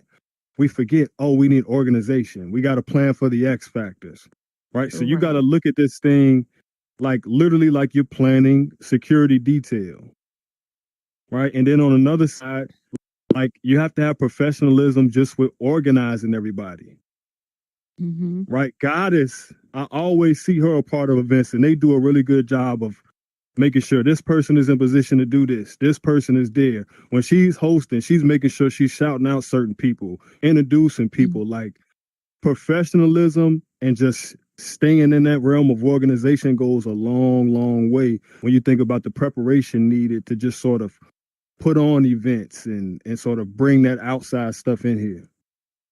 Message. Thank you, Danica. Because I definitely want to say that, like, it's not a lot of hosts that, you can see on this platform. So I'm going to speak for everybody that can hold a party. And for about 4 hours or whatever. Yeah. I'm gonna hold a party all night. That ain't easy. She gonna hold it. She gonna keep them on the floor. Please and thank you. But when you get invited to certain people platforms and like you said, they don't have that security aspect, anybody can get on the mic and say whatever. It kind of throws you off a little bit. Like, I thought this was like a little, let's try to be a little bit professional. I know this is a quote unquote game and everything, but at the end of the day, like, we're trying to put on entertainment for you, especially if you paid your money on. You know what I'm saying? And I know, that's a big factor in here. We already on a $700 headset, whatever the case may be. So you pay your $10. Me personally, I'm gonna give you a show. I'm gonna turn you up. Paid $1,000. That's like he said, time is value. But just the professionalism of it and just having a whole team and definitely, I definitely can piggyback off of that. Oh, that's really. What about building experiences for people who have accessibility issues in real life? Those that can't sit up or can't move, can't hear. What about building something in where they can feel the vibration of the beat? Something like that. I wish we can have even like an interpreter or something. Or like playing captions or like something, Well, you know what? Everybody deserves to be able to enjoy music, and those with disabilities or accessibility, we need to do a better job at including them and I agree. Their limitations. Yes, I agree. One thing I can say, just knowing a few people in the realm of like just not being able to hear or having hearing limitations, what a lot of them do, they have subwoofers. And they hook stuff up to their subwoofers. And so you may not think they're enjoying the song, but they feeling that bass. If you my lady, she went to she got her degree in I don't want to say it wrong, but she learned to sign and everything in college. And so she's big on just knowing that community and just how to service that type of stuff. What I do think it'd be better across the metaverse if we had captions. That would be so cool. That's what I was gonna say. It could also be crazy. It could also be crazy because sometimes somebody say something off the wall. You're like, "What you just say?" They're like, "Oh no." I feel like at one point they had like implemented that just real quick on Horizon. Remember we came in with the little chat box thing at one point? It was real. I It was remember real that. brief. Yeah. It was very I feel brief. Yeah, like when you was able It to was type like in the one party and update. It was like everything. one update and then it went away. Yeah. Like it was like for 1 week. You know people what? started I putting saw some kids. I saw some kids using that in Gino's Boxing World on Horizon about a Yes, week and a me half too. ago, and I saw dots above their head, and then you hear a Right. voice. So it's somehow implement some kind of way. I'm not sure how we would get access to it, and they were using it for obscene stuff. Obscene stuff, but Oh they were Lord. typing stuff, and it was And coming they out definitely loud, and do. I was like, okay. They have a chat box here in VR chat though, I believe as well though, right? Yes. You can type in there. Okay. The haptic vest that they have out on the market, are they just for Mhm. feeling, shooting, or whatever? Wouldn't that be No, good if they could feel you the can feel music music. through it too Yeah, as well? that's why I was just about to say, like, Yes. Yes. you That's can have it, Wow. you can hook it up to certain things with that. You can feel like certain bass, but I mean, you have to tweak it more and everything. But yes, they are starting to have that more because we was just having a conversation about with more immersive shows. Some people like to feel that bass, and like some people, cannot Right. hear it so well, even with a headset on. And that's why I said I wanted to piggyback earlier with Goddess and Danica just said that I wanted to add to that about with more collaboration on here too. I would see like if they had more units on here to showcase this is something that could get like pushed out. This is something that needs to be pushed in, like you said, like for like more to like visual, more to simulation to the hearing, not even just that, even down to the smelling. Like they got scent boxes and stuff on here. Like you could make it to immersion because some people would like to want to feel like again they're into immersion. Like you want to smell some tree, you want to sit there and smell some gun smoke or so. You want to feel like you're in the hood. Like it's certain things that like makes the comfortability. But no, I say it's more like collaboration and comfortability. I say too because like how you were saying earlier, and to be comfortable on here, like some people, like some people are still in like IRL, like with like pain. Some people cannot sit up. Some people cannot sit there and still get that immersion. So man, no, that's why I'm like, yes, I really can see that coming more and more soon with that too, because that's what's needed. Yeah, absolutely. And we got laying down feel mode. like, Don't forget. Don't That's sleep what on I was laying down thinking. mode. Yeah, we Hey, do have that. That We do actually have works that. really well. I was using that last night. It works really well. look how you said it to us, Michael B. My Jordan. I bad. was using it My bad, last night. kid. I'm I sorry. was using it. Please I continue, said, kid. you trying to sell it? For real. I just bought another headset. I'm just saying, look, I like to sit in my massage chair at night, bro, and I just let it go back into zero gravity mode, put on that laying down, man. See the me said. I know what I want for my birthday now. But Right. I feel like another Michael B. way, just Jordan a and Michelle simpler too? I'm sorry. way, just a simpler way that changes can happen is just like more affordable devices just in general. I feel like I'm not saying they're expensive, but a lot of people cannot afford how much they were. Shoot, I couldn't afford it for a few years. That's like, you get what I'm saying? And when I could, I was like, so let me get it. I've always wanted to be in the meta. And I feel like if they would have had it a little lower, sooner, I probably would have got in sooner as well. Not even just that, like easier controls and navigation, in the freaking mobile. Like, oh my goodness, the mobile experience is not what it needs to be. It's not given. It's hard to get around. It's hard to grab things. I don't like it. It's not the same experience. And I feel like it should be close. We got like, we're far in the tech. So yeah. Exactly. You can't even go to every place. And that takes away from creators' pockets and builders like retention and etc. Like I don't like that as well. Like it's a lot that I'm learning and I'm like, okay. I just started building. I built a studio and I'm realizing like it's definitely not as easy as people think. A lot of people get in here and they like hit the ground running, and big props to them, but I'm not one of those people as far as building goes. It was kind of hard. It wasn't like The Sims. I thought it was gonna be like The Sims. Y'all know, like Sims 3. How you can just bop, bop, boom, bam, boom, bop, bam. Experience for me is The Sims on crack. I've always said that since the first time I've been on here since December of 2022. Yes. And I'm Talk like, to this 'em. is The Sims on crack. Like, this is crazy. It is on steroids. I said that. I was like, yo, it's crazy work. But it's also had it has its advantages or whatever. You know what I mean? And honestly, where I'm at now, I definitely didn't think I was gonna do that. Like to be here on this panel. Shout out to DJ Marcus. Jay, you feel me? Shout out to DJ Marcus. Yeah, shout out When DJ you said Marcus. that, I felt so much Shout out to DJ appreciation. Marcus. I swear. Yeah, like I would have never thought that being on a headset in the comfort of my home, for one, put money out in my pocket, please and thank you. Amen. Talk, To talk to have the 'em. support, you get what I'm saying? To like put a battery in my pocket to have me do something else in my life. Like, I just thought I was gonna work a regular 9 to 5. Baby, this hobby done turned into some shit. You feel me? We feel you. We feel you. Going back to what Kia said with affordability, wouldn't it be cool if the library had headsets to loan out like they loan books? Oh, yes. Wouldn't that be a good Maybe you program? could only like maybe use it in the library just in case, you know, people don't bring it back. Oh, yeah. Because Miss Danica don't never return her books. She got a book that's been out about 2 months. I know the library. I was just talking about some books. And I have actually loaned my headsets to like coworkers. I've shown them how to get around, and then I let them take them home so that they can play around with the headset, because that's how I've been like showing people how to get in here or whatever. But, yeah, so yeah, I think it would be, especially for those kids who want to build or learn how to build and come in here and do things. That would be a great program to have in a library where they can go in and have those headsets and explore the metaverse when they can't really in a safe environment. And I could definitely agree. My niece is a gamer. She's 10.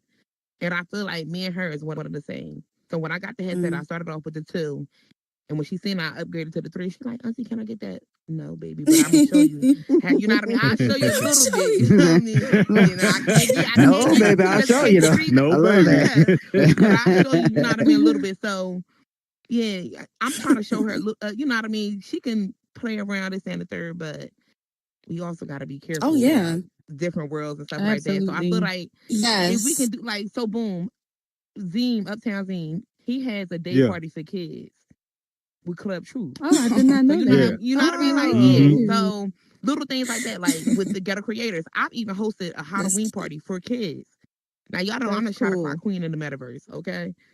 It was hard for me not to cuss for a little bit. And say shot o'clock. And I'm just, I'm drinking water the whole time. Juice time. You got your cart in the milk. I got my cart in the milk. You know, I'm like, okay, cheers, happy Halloween. You know what he said? Like, what he said? Have a grown up. I want to get milk drunk too. I'm done. Right. But the kids want to try it too. So chocolate wasted. I feel like it is an avenue to incorporate them as well. You get what I'm saying? Right. Not to be on it is like, because they technically our future. We need to mold them. Exactly. You know that. Exactly. So however we can get them immersed, however we can get them on early. I mean, Word. Honestly, I wasn't gonna go there, but as a teacher, it does also need to be stricter. I feel like regulations when it comes to keeping kids out of these adult places at the times where they're adult places, etc. I don't know exactly what that comes with, but it makes me a little uncomfortable. Yeah. When I'm at like a grown place, we're stripped, like, you know, with poles and all that, and a kid popping, I'm like, it made me feel uncomfortable because I'm with kids all day, every day, and I come in here. I come in here to, you know, be an adult and you know, speak as an adult and speak as such. And if a kid, and I'm like, you know, and I don't think people should be mean to them or be like, oh, you gotta go, you have to go. Like, I feel like it should be done in a tactful way. I feel like a lot of people don't realize that they're gonna act how you act. If you automatically, it's a kid, and automatically kicking them out and talking to them crazy, they're gonna go around doing the same thing that you're doing to them, to other people, because like you said, they are the future. What I try to say is, I agree. Listen, I'm not a metaverse babysitter, but I'll show you a world that's similar to what we're doing now, you know, so. I'll put up a portal real quick to send you somewhere. Respect building worlds with kids. Thank you. Yeah. Exactly. Shout out to everybody who building worlds, because baby, I'm throwing them up. I think one thing we have to do when we make worlds, we have to just put that emphasis again on security. And then you have to you got to be responsible when you're dealing with them, because these are somebody's babies. Exactly. I don't believe in spending too much time with anybody's kids, right? I don't want to be nobody's daddy. I don't want to be nobody's uncle. I am Danica or Mr. Danica. And if your kid wants to learn something, what I tell the kid, well, can you teach me how to do this? I don't have any problem teaching you. I want your mom to get on the headset. I'll tell your mom what we're about to do while I'm about to be alone with you in this instance, right? And then once the mom or your dad gets on the headset, yeah, it's fine. I don't mind. Yeah. Okay, I'm gonna borrow them for about an hour, and I'm gonna show them this and show them that, and then we'll move forward. What we have to do is we have to be responsible, like you said, like you guys said, as far as dealing with them, how we talk to them, how we communicate, because they are gonna reflect that. If we run around here, BHBH, NIGGA this all the time, they're gonna think that that's how they're supposed to conduct themselves, and a lot of times that echoes through the ecosystem. I think one of my favorite things, no slight to VR chat, but one of my favorite things about Horizon, in most worlds, there's sort of an overall tone of we not doing that. And we very much like when you come in certain rooms, it's like, oh yeah, let me check that at the door. Because these people they're gonna be nice to me, but they're not gonna play with me. You know what I mean? And as far as just the kids in general, we have to sort of just understand that certain parents don't give a F. Your kid should not be able to communicate with adults without you there in any capacity. You hear me? This is why my nieces been having headsets. If I'm in the grocery store and I had kids, my kid is not gonna be on aisle 8. I'm in aisle 10, and my kid's talking to some adult. I'm like, hey, what? What? Right. But if they're not putting that onus on themselves to, make sure that their kid is monitored, which they don't. How many 10-year-olds, 5-year-olds, 8-year-olds we know that are on Grand Theft Auto running around? You know what goes on over there, right? So I don't got to speak on it. Parents have to do their due diligence, and just us, we're gonna do what we can. Definitely. Now let me Thank you for clarify this bringing Halloween on that, party. Danica. Where the Halloween party was teenagers, okay? They was like 15 to 16. I ain't did it with no 8 years. I ain't listen. Like I said, I'm not a meta babysitter at all. Yeah, Thank you. I don't even have no kids. I damn sure don't want to deal with y'all kids at all. But I feel like it's a space in here. You get what I'm saying, for everybody, and we are the innovators. They gonna be the ones to take our ideas and make them better. So why not show them what we doing? Absolutely. In It a better definitely goes life. back to definitely goes back to the question of us being inclusive when you are building, when you're building experiences for everyone, because you have everyone from all she in age the air. ranges on this platform. While we wait, Are we on the air? while we wait for Kia to come down, while we wait for Kia to come down, I want to go into I want to go into a really big question in this space. And I know we all have our opinions about VR concerts and immersive music experiences and how they're going to take over, right? But do you think that immersive music experiences will eventually replace traditional concerts? Or are we looking at a future where both can coexist and complement each other? I'm hopping up. I'm hopping up like Michael y'all Jackson. like that question? Y'all like that question? Okay. Yeah, I like okay. that. Yeah. That was it. I had to start snapping my fingers. I feel like you're talking to people who go outside and still have fun in the metaverse. Because listen, I'm always seeing Howard on the flight, and so do I. So yeah, Howard be out. Howard be out. Let's get it. You know how the what is it? The electronic books came out and everybody was getting the Kindles and stuff. But there are still people that still like to turn the page of a real traditional book, right? Certain strokes for certain folks. So I think that it's going to complement. I don't think it's going to replace. I think there is room for both, and I think there will be people who want to experience live, and there will be people that want to experience virtual, and some people that want to do both. And why can't we have both? Right. What I feel is nice people in IRL need to get on the bandwagon with the metaverse, because you'll get a way more bigger audience to come see what you got in real life and make bread on both platforms. Yeah. So I don't think like I feel like if anything, we can elevate each other. Absolutely. Yes, I agree there. I say to that, I say it's going to be a hybrid. And when I say hybrid, like I say prime example, like when they did the Michael Jackson, the Tupac hologram. Everybody at first was like, "Hold on, like, well, this is absurd. Like, why are you gonna do this?" But then that was popping up at every concert that year. Don't get me wrong, and it was like that technology though was used for that. I'm seeing that in the headset right now. Again, you can have concerts now with with Dean Martin. You can sit here and again have a one-on-one with Elvis. Like I say, I've seen replicas. Like you said, we sitting there with Martin Luther King. Like he's sitting there like it's a embodiment and everything. So like with that hybrid sense, like we were saying earlier, it's gonna make more of that sense where hey, you don't have to spend thousands of dollars to have Chris Brown sit here and rub on your leg, and you don't want him to do that. Yes, I'm talking to you, Chris. Yes, but no, I'm sorry. Yeah, I'm traumatized. But no, no, man, I'm just saying though, like but you're not gonna have that. You're not gonna have like that stand motion, like, oh well, hey, you didn't say hey to me because I was outside for 6 hours or so. Like it's because being tied to like a musician or so, you still have a type of appreciation because that's the distinction of still being a part of them. That's what makes that attraction. When you listen to a song, you feel that song because you feel like you're a part of that song. You feel like that song is for you. So now I feel like now when you're in this setting, you can have that song that's playing by Keith Sweat now. You can have some candles that pop up and playing now because you can have more of a surround, or you can probably get a different meaning now to the song. But it's gonna be a nice hybrid. I see just how they did like with the holograms. They're gonna make it more immersive. I agree. I sort of see I see sort of like a dual edge to both of them. Inevitably, I think this will continue to just become large, and then we're going to dominate every sort of digital device. From we're going to dominate cell phones. We're going to replace cell phones. Everybody used to have 1 or 2 house phones. Now you got 1 or 2 cell phones, right? For every single person, right? Right. Even in households, they started off 1 TV on the block.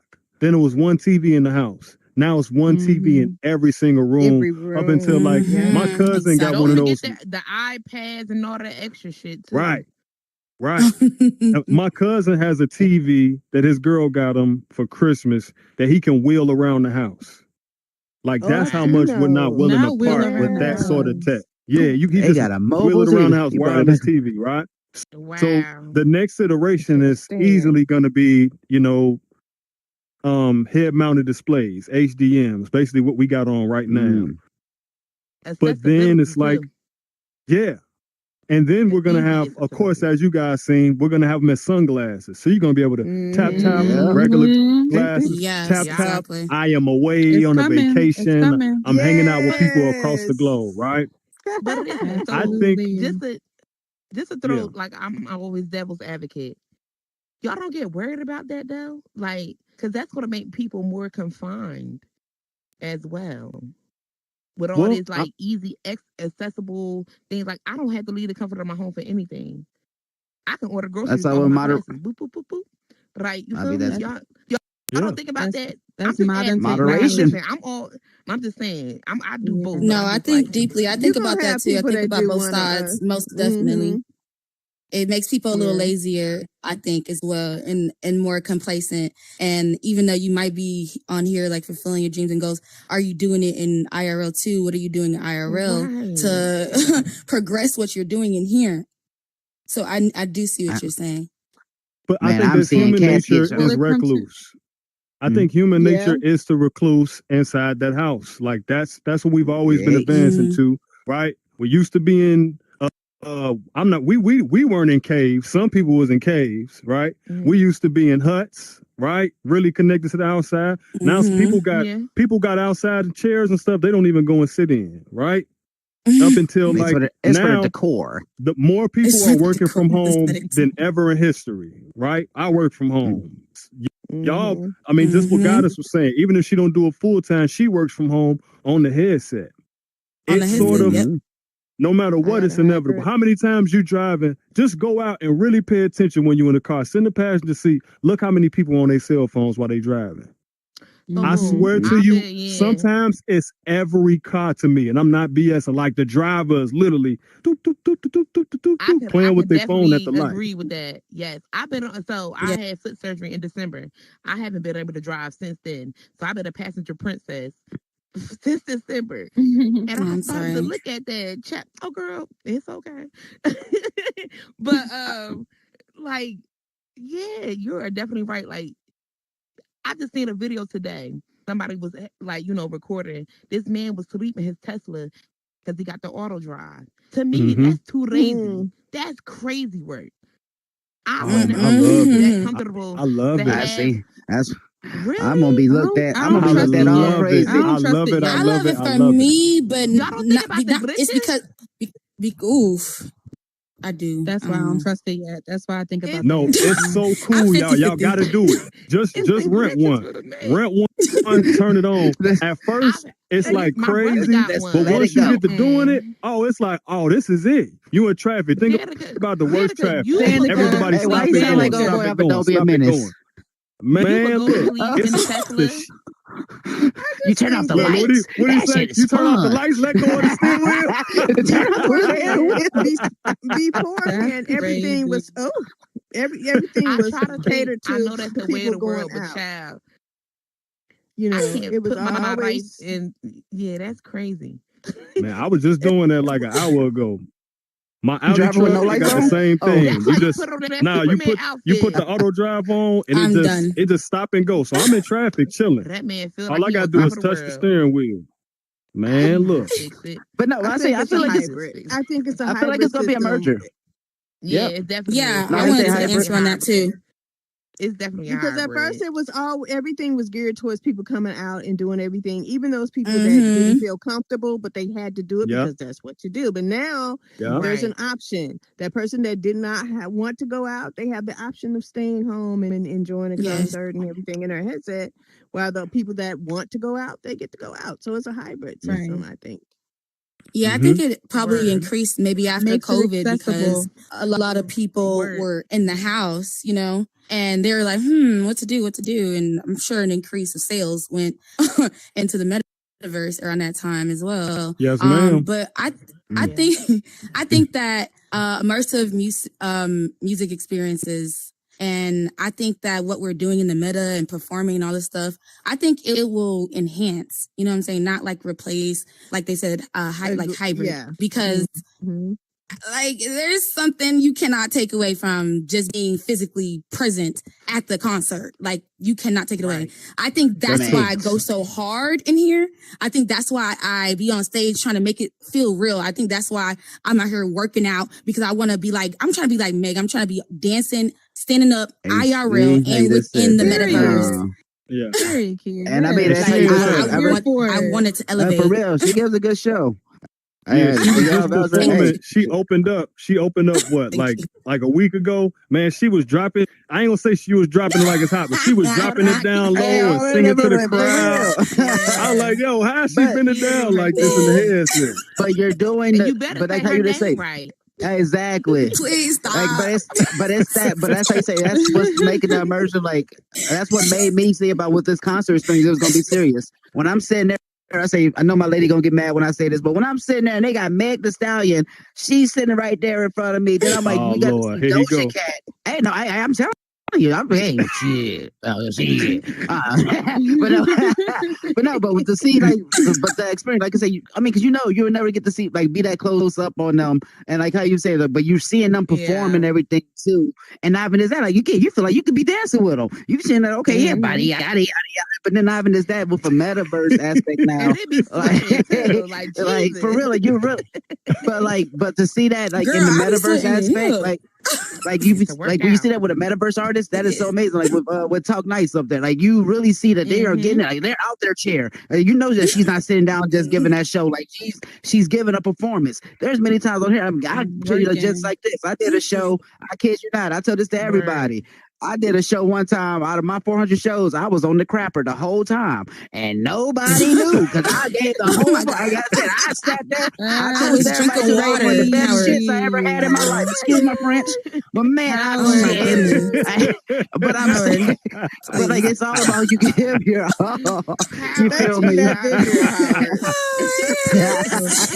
I'm just letting you know because I'm the shit. They put But me no, on the pedal with Howard. I'm going on mute. like that's what makes the show though, because again, you're seeing the immersion, just like we're sitting here isolating our hands and everything now. That's what's making the conversation. You have to sit there. You just can't be sitting there, oh yeah, I'm just gonna perform to you. Hey, A, B, C, D, A, D. Like now you're looking like Frankenstein. So if you're not really showing that immersion show, it's just like somebody that's lip syncing. And that's why I really feel like it's going to begin to calibers of that on here now. Like you're really going to be able to show more of a show, like with the body, just with everything on here, with bodysuits and that, like especially in this day and age, because everybody wants to see how much farther we could go with this. Like you got cats in here trying to electrocute themselves with bodysuits. So I mean, and I say that in a good way. Not how far we gotta say we gotta say a safe word, you feel me? And not like none of that. I say no, again, you still want to have this in moderation. And again, so no 50 shades of this shit. All right? No diddlers. We're doing this all right. So I wanna open up the floor. We got a couple more minutes. We'll open the floor to the audience. If you have any questions, please step up to the middle, please. As y'all can see, my panel is on 10. And I love the energy. I love it. Literally, I was in the sky. I don't know what was going on, girl. I'm like, I love it. That was not. I didn't know what was going on. Thank you, Tink. She's talking about reset your. I'm like, thank you. I did not know what to do. Anybody has any questions? I just have a question to ask as an artist though to up here, because I see there's other artists. As being an artist on this platform, do you see there's certain spots that you would love just to perform at, or do you feel like that's going to be beyond this metaverse thing? Like, or do you feel like it's just going to stay at like where it's at right now? Like, that's a good question. I feel like my favorite, I guess my favorite time to perform in general is at places where people already like love that place. They already have a connection to that place, and they gonna go. It don't matter. You don't gotta do the most. They just gonna come. Those are my favorite places. I don't mind me. I will work hard. I will sell tickets. I'll do what I got to do, because I'm gonna keep working hard until I'm famous everywhere. Not just in the meta, not even just outside in America. I want to be known like everywhere, all over the country. And so literally. I actually, just to let people know, I just applied to perform in my first concert. It's going to be a festival in Atlanta, and they approved me, and I just got to send in my music. Nice. So when you just asked that question, when he just asked that question, I feel like it was like related. I was like, okay, let me answer this right quick. Yeah, that's meant to be. So happy. No coincidence. Yes. And so fingers crossed that it works out. Seriously. You got that. It will. We're gonna speak that in the we're gonna speak that in the metaverse and the environment. You got in the environment. Thank you. No, but I asked that. I asked that as an artist. If you know, you know. If you know, you know. But no, I asked that as an artist because, again, like there's been, how you said, there's many times I've been on here and I did a show at a certain place, and it's just the ambience you get from that environment. And there's many times where I did a show where nobody knew who I was, and it was just the establishment that brought on that essence to the like same place. Like again, there's places I've been on there again. It was just there's two of us in there. You feel me? But it was still about that essence that go on, because that show. Yes, people. Okay, hey, I know many times I've been at an open mic in RRL, and it was just me and the bartender in there. To just many times on here now, it's getting to the point we can sit here and it goes way beyond. Like I'm able to put this headset on an airplane while going to a different place right now to talk about this headset. You feel me? And like God was just saying earlier, I would never fathom the thought, especially just starting off as an artist, because I was on here like trying to be like 50 Cent, like trying to troll everything to be like, hey man, check out my music. I'm not trying to get shot 9 times, but hey, I want to be the shit. I want to do this. I want to do that. It's like just trying to get pulled everywhere to like, I'm like, hold on. I'm able now to sit here and like go Paul Williams with it. I could want to make my own Boys to Men now. I could make a group on here now, because again the essence and everything building up on here. But no, that was amazing to hear Talk Nice and Know. And I say I would love to hear more about that show, man, and big us with that, because you don't do that. Keep us updated. Please keep it posted. Keep us updated. Thank you. Congratulations. And I definitely will. Yes. Well, I definitely want to thank my panel, Goddess with the Big Z, Talk Nice to Kia, Yes. Thank Nadi, you Howard for having me. 702, Danica. Thank y'all so much for your amazing energy up here. Please give them some Hey. emojis, everyone. Thank Also, thank you guys in y'all. the Thank audience for you. being here. We appreciate you so much. We are going to start the next panel soon, in a couple Thank minutes, you so guys. stay tuned. Shout Thank out to you. Thank Peoples. you. Love Hey you. man, Hey, Peoples up big here with the Thank dog. questions for Hey, shout out real. to you. Peoples. You Right. go, big Hey, for dog. Big peep to real. the Big house. dog. Stop playing with my I'm sister tripping on her now. Oscar dress though She Thank right not now. one I of you. didn't notice those. this. She's Are not y'all one of Never, those. cheating? never that. I hit. Never She been got the one of Oscar them. dress Yes, You better this on. work. this You your better thing. work Oh, that. for It's real. the You better work hair. the Uh, Yes, play. ma'am. Thank hey, you. Thank Right. you. Thank you, hey, DJ big up. Marcus. Thank you, Block Yes, Party DJ sir. Yes, Marcus. sir. Radio. Thank you, everybody. Shout out to This was everybody out there awesome. that's Thank you to the Thank spreading the you. panelists. Thank word. you to Peeps for holding it down. Thank you for Goddess. Yeah. Thank you to Yes. Kia, Danica, Anadi, and Howard. We're going to take a quick break here. I want to thank everybody that's vibing with us in the audience. It's really funny because I'm looking at myself on the screen and I straight look like the headless horseman. I don't know what's going on, but we're going to keep it moving. Again, we're going to take a short break. We have one more panel coming up for the evening. As much as I love all of these panels, I can't front. This next one is going to be one that's very dear to my heart. It's about preserving hip hop in the metaverse. So give us a couple minutes. And at 10:15, we'll be starting the next one. Again, thank you to everybody that's here. And one more time, I just want to say it. If you're hearing any echoing, do me a favor in your settings, turn your world volume down to 0, and it would eliminate any echoing that you may have.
All righty. What up, everybody? This is DJ Marcus J, aka Mr. Block Party. I want to thank everybody that's been tuning in on Twitch, everybody that's been tuning in on YouTube. I want to thank everybody that's live in the audience here. And I definitely have to thank all of our panelists for this last panel of the night. Again, this is your first time tuning in. This is the Metaverse Music Conference, winter 2025. I'm about to add some years to it. This next panel that we're about to do was one that's definitely near and dear to my heart. Kind of one of the panels I was looking the most forward to. And tonight we're going to talk about preserving hip hop in the metaverse, which the panel discussion that we have here and our panelists, I think I got the right mix for this. Not saying that we couldn't have other people, but everybody that's up here is a titan in the industry in their own rights. First off, we have Payne 1925. For those who don't know, Payne is a phenomenal hip hop artist. On that battle scene, I really need you to look up ATS Payne. If you're not familiar, I've seen him take down some of my favorites in the battle rap scene. And he and I have talked about that in the, I shouldn't say outside of the headset, but away from everybody hearing what I was saying. But definitely, yeah, he's taking down some of my favorites in there. So big up to Payne. I appreciate him being a part of the panel. Next to him, we have Meta Clean Rupert, who I can definitely say is a huge steward of hip hop here in the metaverse. From the Bronx, this man has seen all aspects of hip hop and been a part of all aspects of hip hop. So I got to say, big shout out to Meta Clean Rupert. Next to him, we have my sis in the building. Hey, yo! The one and only Yo Afro in the building. My sis has serious history in hip hop from being a choreographer. And as a matter of fact, if you've ever seen the video for OPP, that's how far she goes back in hip hop. She's definitely in that video. So, but not just being in videos, she's done her first year her fair share of choreography, but she's a mean spitter. I'm telling you now, you do not want to be on the other end of that microphone battling my sis, Yo Afro. So big shout out to you. Okay. Big shout Next to her, we got the one and only Cyber Shay. Hey, yo. You gotta say it that way. My sis, Cyber Shay, is a titan here in the metaverse. If there is a platform out here in the metaverse, she is on. She is a huge supporter of hip hop across the board. And as a matter of fact, Meta, Yo Afro, and Cyber Shay are all part of the Block Collective. And if you didn't know, Cyber Shay also makes beats. I'm telling you, she got some beats for you. You think you can spit? Yep. You think you can sing? Cyber Shay got some beats for you. You may not know it. She got some beats for real. I was shocked. I can't even front. I'm like, damn, you made this? Not that I didn't think she was. She's just so quiet. Yeah. I'm telling you, she actually did that. Down a little further, we got the man himself, Boo Bangers, Mr. the Sampler himself. Boo Bangers, if you don't know, he's actually putting on here in the metaverse and has been for some years. When it comes to some hip hop performance in here with the sampler, you don't know what the sampler is. It takes a producer, marries that producer to either a singer or a rapper, whatever the case may be, and they come up with magic that way. And once they come up with that magic, they got that heat for you to actually get out there and download to have for yourself. So I got to say, big shout out to Boo Bangers. He's also a spitter here too. I've heard him throw on several tracks in here. So every time a sampler episode drops, he drops another song. We're going to talk about that. Down on the end, we got my brother, straight out the Bay Area, Ram Rock. Ram Rock is one of those ones that's in here singing. I'm telling you, ladies, I got to keep it a buck. Ladies is in here throwing virtual panties on the stage whenever he's singing in here. He is not just a singer, but he is also a steward of hip hop here himself. And you know what? We're going to figure out how we're going to do this because I got another panelist who was originally on there, but I think he made it just a little late. My brother, Camden's own Jersey stand up, Fiji Bang. We're going to have to figure out how to make this work. We're going to have 7 people up here. I don't care. Fiji Bang, come on up here, fam. If you come up to the stage, I'll get you on the stage here this way. We know stuff happens outside the headset, so sometimes people may come in late. Bang, come up on the stage, fam. No, we're gonna have to do this. Fiji, We only got what's the 6 word? seats. Fiji, we may have to have you stand like right here. That way we can keep you in the camera shots here. For sure, for sure.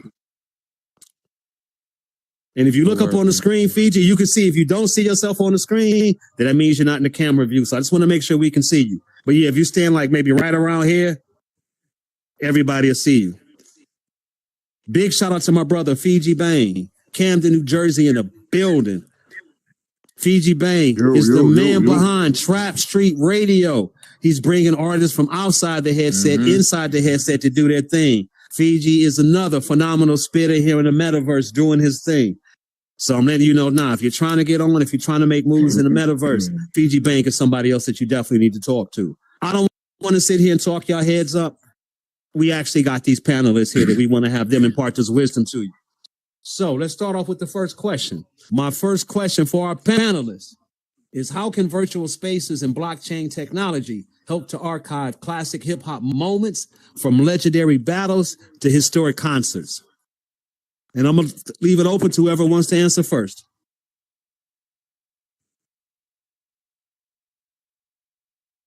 All right, so I'll start. I'm the first chair. Go ahead, y'all. Whoever going. My fault. I ain't think nobody's going to go. Go ahead. Okay, well, being on the blockchain, it makes the music stay forever. Like, it's on the blockchain, so it never leaves. That's one good thing about hip hop. When it's in the metaverse and it's on the blockchain, it's like the blockchain is a currency, part of a currency system that keeps it there.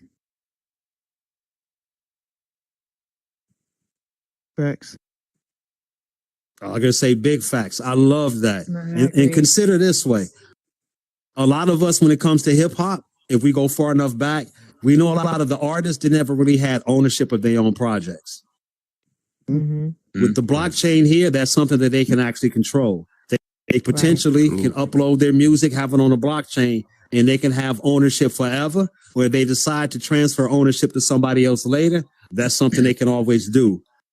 I'm going to shut up after that because I got something for another point that I want to bring back to that. But I'm sorry, Payne, I know you was going to say something before. Yeah, no, I heard you say about, of course, about hip hop, but about the battles. You know what I'm saying? Bringing it in the metaverse, that got to be the first thing. Hip hop, period, though. Like, this space is still kind of new to a lot of people.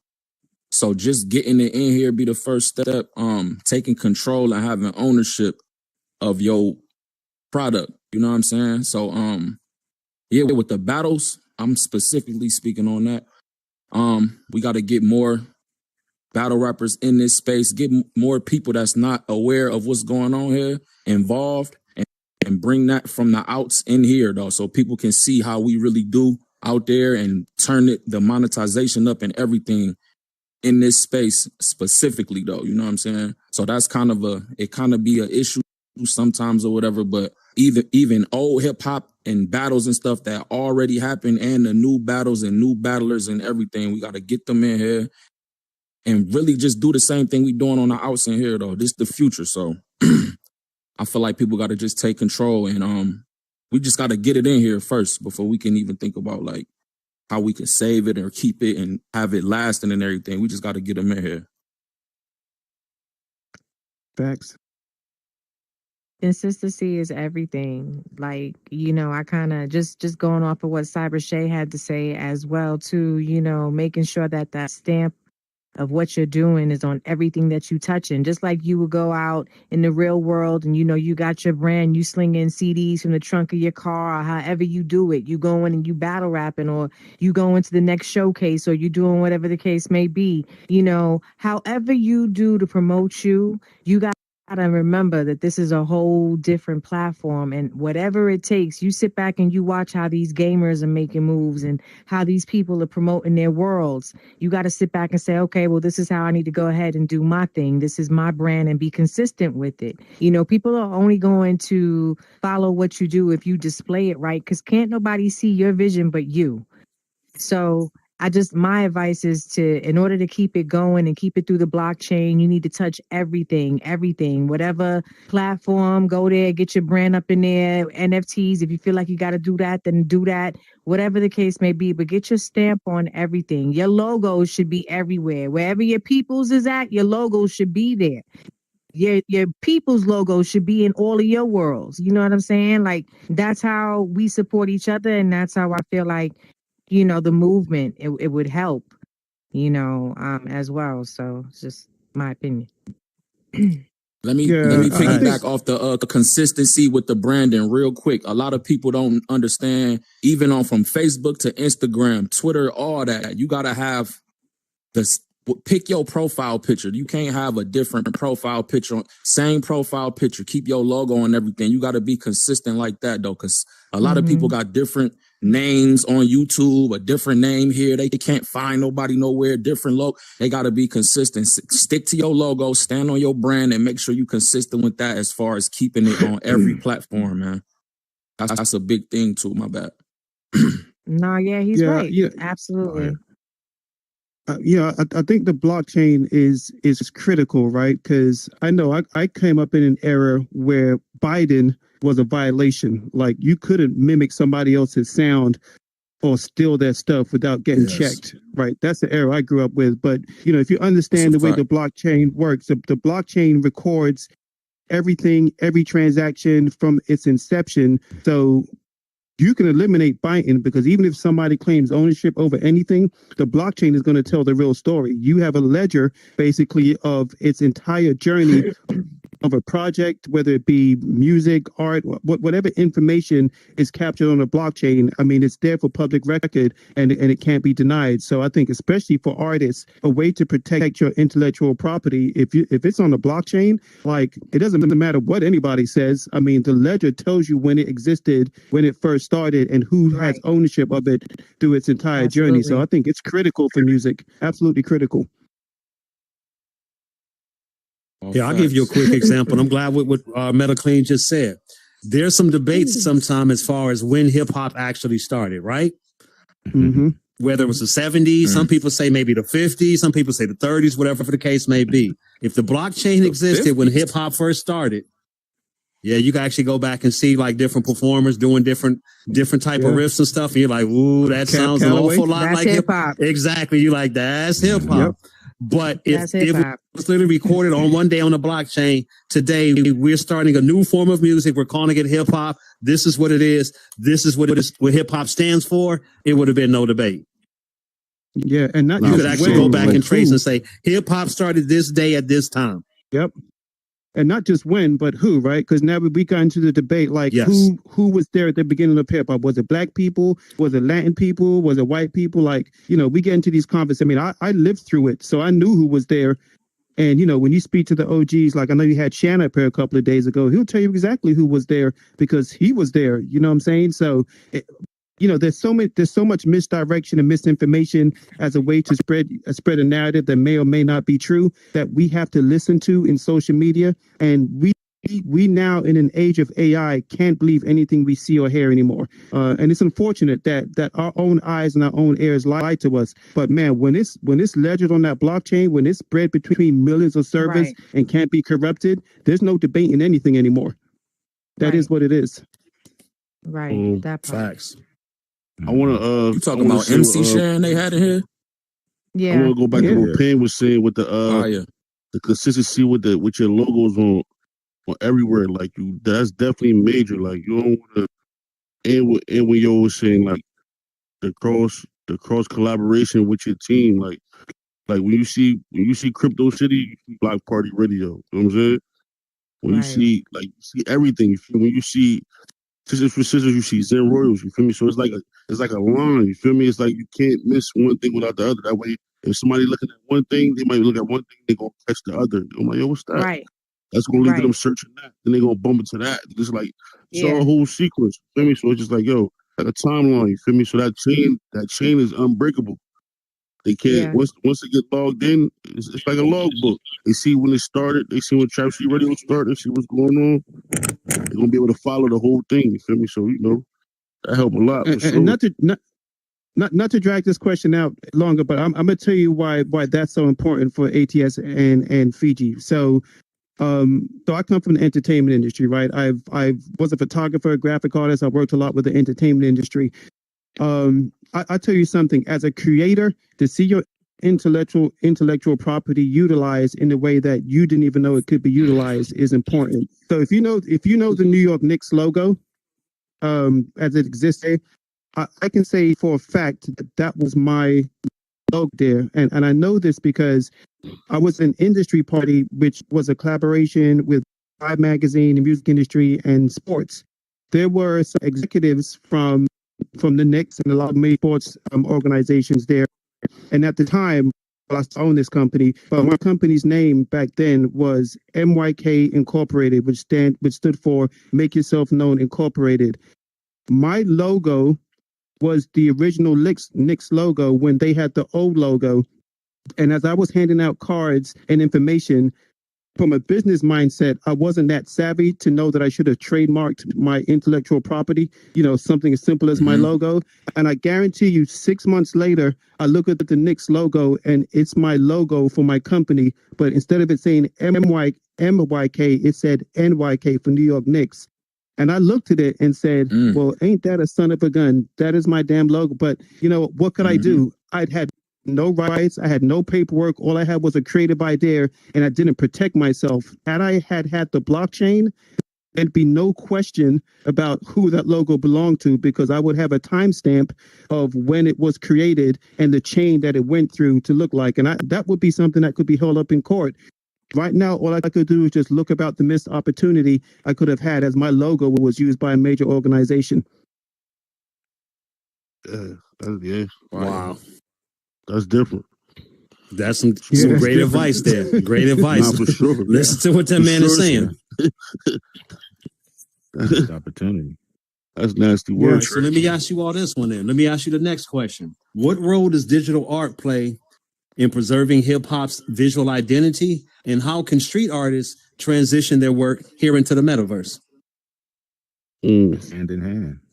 Involved, yeah, you got to get involved. You got to see who's pushing, who needs the artwork, how could you collab? Like every question that it just seems like everything that I'm hearing is just targeting to one thing. Like it has to be you. You got to make sure that you're reaching out, like you're really, really pushing yourself out there and get involved with everything and everyone if that's what you want to do.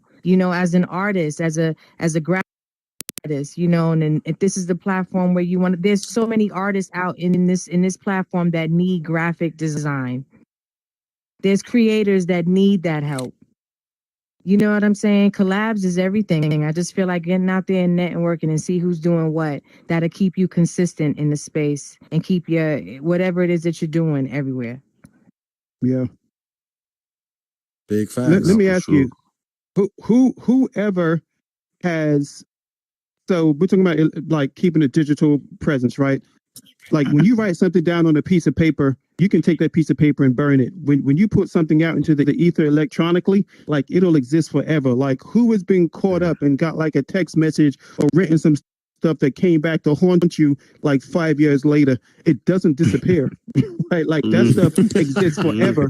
And if we want to capture what we do in our physical worlds, and we have it recorded electronically, even if we don't have the device that it was originally put on, somewhere in the ether, it still exists, right? It's never going to dissipate. It's never going to disappear. It's never going to go anywhere. So if we want to exist for tomorrow, we have to understand that the utilization of this technology is a way for us to last forever. Like our whatever we're doing here now is being broadcasted to God knows where, right? It's not just going to a cell phone, to a computer, and a headset. This thing is reached to the universe, and it may be picked up by an alien civilization 1,000 years from now and be like, man, look what civilization was like back on Earth back in 2025, and now it's, as Marcus said, 2025, right? Like we don't know how far these things can reach, man. And like whatever is recorded electronically stays forever. It can't be taken away or changed. And in the preservation of this music and art form, what did Biggie say? We never thought that hip hop would take it this far. Caravan once said, 50 years from now, we'll still be the same old artists. We 50 years in and just getting started. Look where we've come in 50 years. Unbelievable. Yeah. Unbelievable. And Artists it's not going anywhere. artists can make more money, keep their money to themselves instead of another party getting the money. They can take their work and make it to NFTs, and they keep the money. Another way of keeping the money. Yeah, you get full control. That's You the get most full beautiful control. part about the money being able to Right. come directly back to you. Direct. Yes, full You gotta control, go and through you no get other full platforms or none of control. that, man. Yeah, Word for out. store value. You work with who you want to work with. You move the way that you want to move. You get to build some dope ass venues that you want to perform out of. Invite some great people. You know what I'm saying? Like, it's, come on, man. Like, this is. Yeah. My thing is like a lot of the people that are in IRL, those artists that don't know nothing, when they do find out, unfortunately, sometimes the way that you get them in, the only way that you get their attention is when you say, hey, you can make some money. Oh, okay. Wait, what? You said what? Okay, you said I gotta do what? You know what I'm saying? Okay, yeah, you can make some money. Well, how much you talking about? Oh, yeah. Some people were throwing like 150. I heard somebody's getting $400 and say what? For who? Where? I ain't got to go nowhere, and you getting me a headset?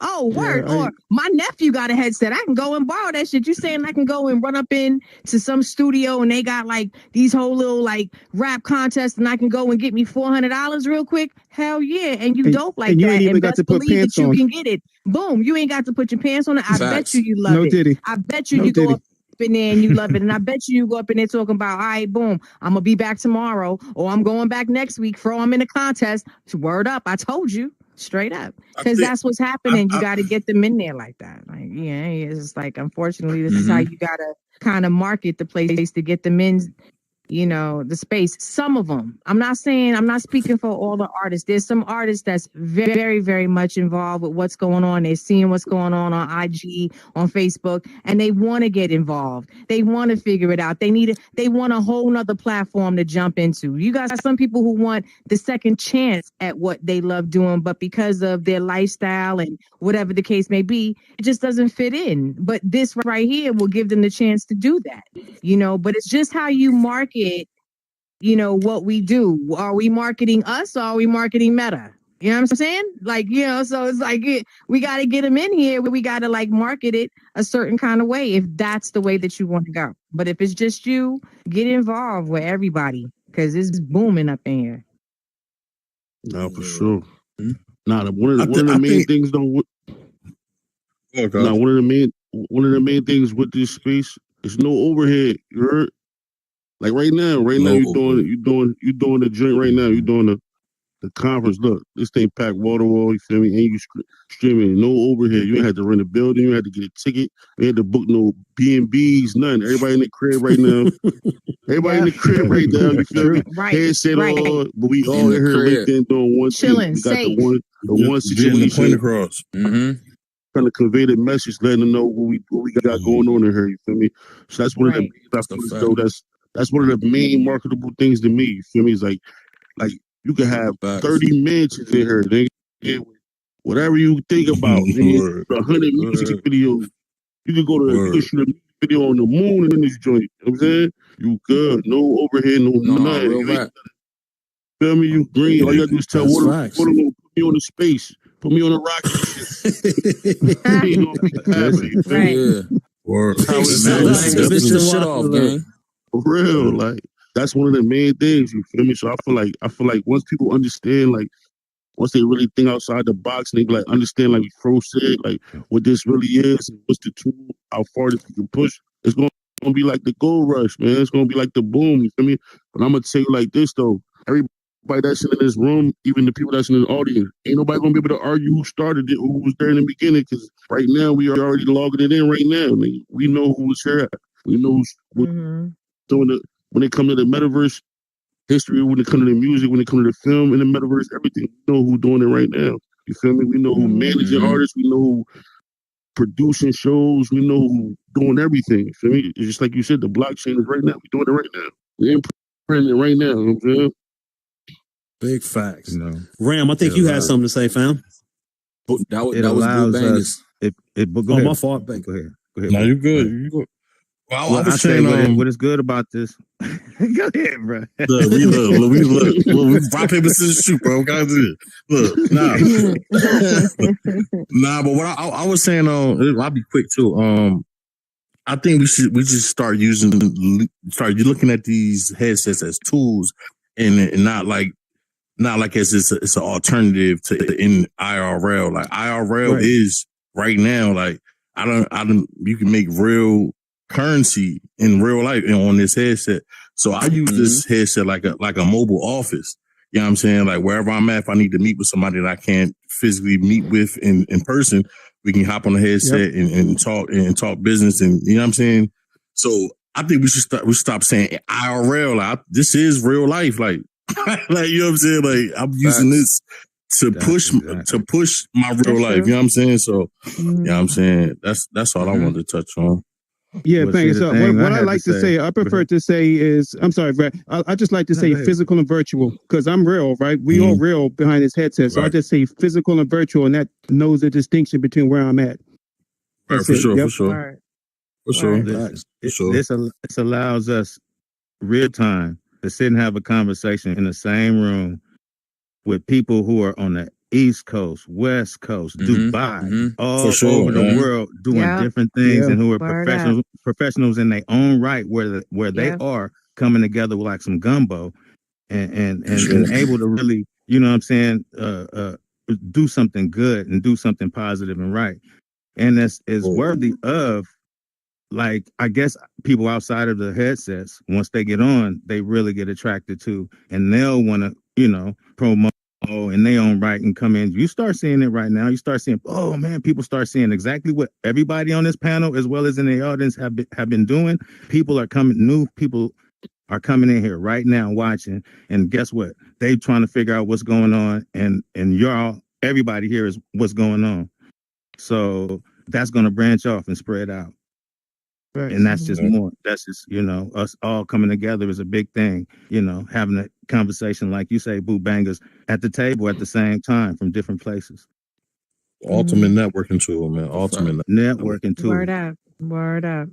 I agree. So for my old school rappers, I'm gonna tell you a great analogy of what I think this digital space is. So this is the 2025 version of that black and white composition book that you used to write your rhymes in. That's exactly what it is. Storing the information, getting your I ideas got one together. right next to but me. we're just doing it all electronically Me, right now. I That's got exactly what one it on the is. side too. Yeah, yeah, Right. yeah. As far as the That's game dope. Not the changing too, I composition. wanted to get this out there real quick. I got so direct to the consumer and my fans and supporters and shit, man. I was dropping my music on iTunes, Spotify, all that. But I'm seeing on like iTunes, when iTunes was really cracking, they got the songs available for 99 cents, right? It's around the time I was on 106 and Park and shit. So I start like dropping my music, and then I wasn't dropping it on iTunes or none of that. I'm reaching directly to my supporters and my fans. Like, I got a new single out. If y'all want it and y'all rock with me, give me your email, not Cash App, but we gonna PayPal some shit, $5, and I email you the song straight to you and the cover art. Mm-hmm. So I'm getting more than I would get from iTunes, Yeah. and it's straight to me. I ain't gotta, Absolutely. you know what I'm saying? I really got like Word that up. though. So that's for the rappers and all that, because we could do that way easier now. We got Cash App and Venmo and all these, whatever Right, you use, right. like reach directly to your people, shoot them the song and the cover art directly, and have them send you the bread straight to you. You ain't gotta break bread with nobody. Take advantage Back of out this the shit. That's trunk. why I put that out there. Real Back out rap. the trunk. Word Well, you up. know what? Out That's the actually trunk. going to help me piggyback into to the next question I got here, and that's kind of perfect. And the next question that we want to address is how can NFTs empower hip hop artists by giving them more control of their music, artwork, and branding in virtual economies. So I'm gonna give you an example to the audience who may not know this. So I'm gonna give a quick example, then I'm gonna pass it over to them. So let's just say Fiji Bang here makes a project, right? And he makes it as an NFT. So he has his music, he has his artwork, whatever the case may be. And I'm just gonna throw it out there. Let's say it's a $10 project, right? And he only has one copy of it. He takes that $10 project, it's on a blockchain, it's an NFT, and then let's say Payne decides that he want to purchase that, right? Fiji may have in his paperwork that every time it gets sold, he gets 10% of that sale. Yep. Now, of course, when he sells it to Payne that first time, he gets the full amount of bread, $10. Payne has it for 6 months. Fiji does something. All of a sudden, Fiji becomes even hotter than what he is. Payne turns to MetaClean Rupert. Rupert wants to buy it. Now it's $20. Guess what? Mm-hmm. Payne's going to make his money. Fiji's going to get a royalty of $2 off of that. Yep. Down the line, and it keeps going. Rupert sells it to Fro one day for 100. Mm-hmm. Fiji's still going to get his royalties off of that. Now he got $10 off of that. He keeps making money in perpetuity off of that. So I just want to throw that out for people who don't know. Exactly. Absolutely. Exactly. So I'm going to throw that to you all. Tell me what your thoughts are on that. Yeah, I think that's fire. I think you just gave some niggas some ideas just now. You know what I'm saying? As long as I get my cheese, I don't care who else make money off my shit. As long as I got mine, you heard? Another dope hustle. It's just another dope hustle. If you if you are that independent artist, you need to peep game on everything that you hearing right now, because this is the tools. This right here is what's going to get you that money in the pocket. As an independent artist, you need to listen and work with who you need to work with so that you can make those moves. I'm telling you, everything I'm hearing. Yo, we didn't have all this technology back in 99, 2000. And I'm telling you, I went to so many freaking gas stations and sold my CD out the trunk of my car. I got kicked out of so many different gas stations, car washes. I didn't care. And I kept going back. I would go across the street. You know what I'm saying? To whereas now we hear it. We could be up in our room selling our shit with our headset. We ain't got to worry about nobody kicking us out of nowhere, banging us over the head because it's late at night and I got on some diamonds around my neck. I ain't got to worry about none of that. You know, I could do everything from the likes of my room, but it's all a hustle. And if you are that independent artist, you need to get involved. It's important to network and get involved and get all of this, because this is how you make your bread. That whole chain that you said right there, that is nothing but, that's a straight hustle. And if you didn't hear what they just said, you better rewind, go back and watch the YouTube, because that right there is a gem. That right there is a gem. I'm telling you. So however you got to do it to make yours, get in tune and make yours so that you ain't got to worry about it. While you over here, you still making that over there and it's coming to you. Man, that take me back to the day we was sitting up burning our CDs all night and writing on them with a Sharpie. You feel me? I was really on that, putting in real work. 50 in the spindle. 50 in the spindle. You know that's 500 right there. You already know. Real work. Real work. Take 3 hours to burn 5 CDs. For real. In the crib till the sun come up, bro. What? Oh my God. Got the artwork on there. Boom. You want to go ahead and throw your little autograph on there, and listen. And don't forget to write your phone number on that, too. Okay, for real. So, because we didn't have emails back then. So here's why NFTs are so valuable. So for those of you that don't know what NFTs are, it stands for non-fungible token, which basically means you can take a stored digital asset and share it, but it's also recorded on the blockchain. So there's a ledger of every transaction. But what's amazing about NFTs is that it now, like, one NFT can have so much utility, and you can set what the utility is based on the condition of the individual NFT. So you can have the same project, but have it one version that's available to anybody. And the rarer the NFT gets, meaning that the less amount of circulating digital assets there are, you can make those NFTs more valuable and have more utility. So you can make one general NFT for a project to say, the MetaClean song, right? That is available for everything. But I can also take that NFT and make it make it more exclusive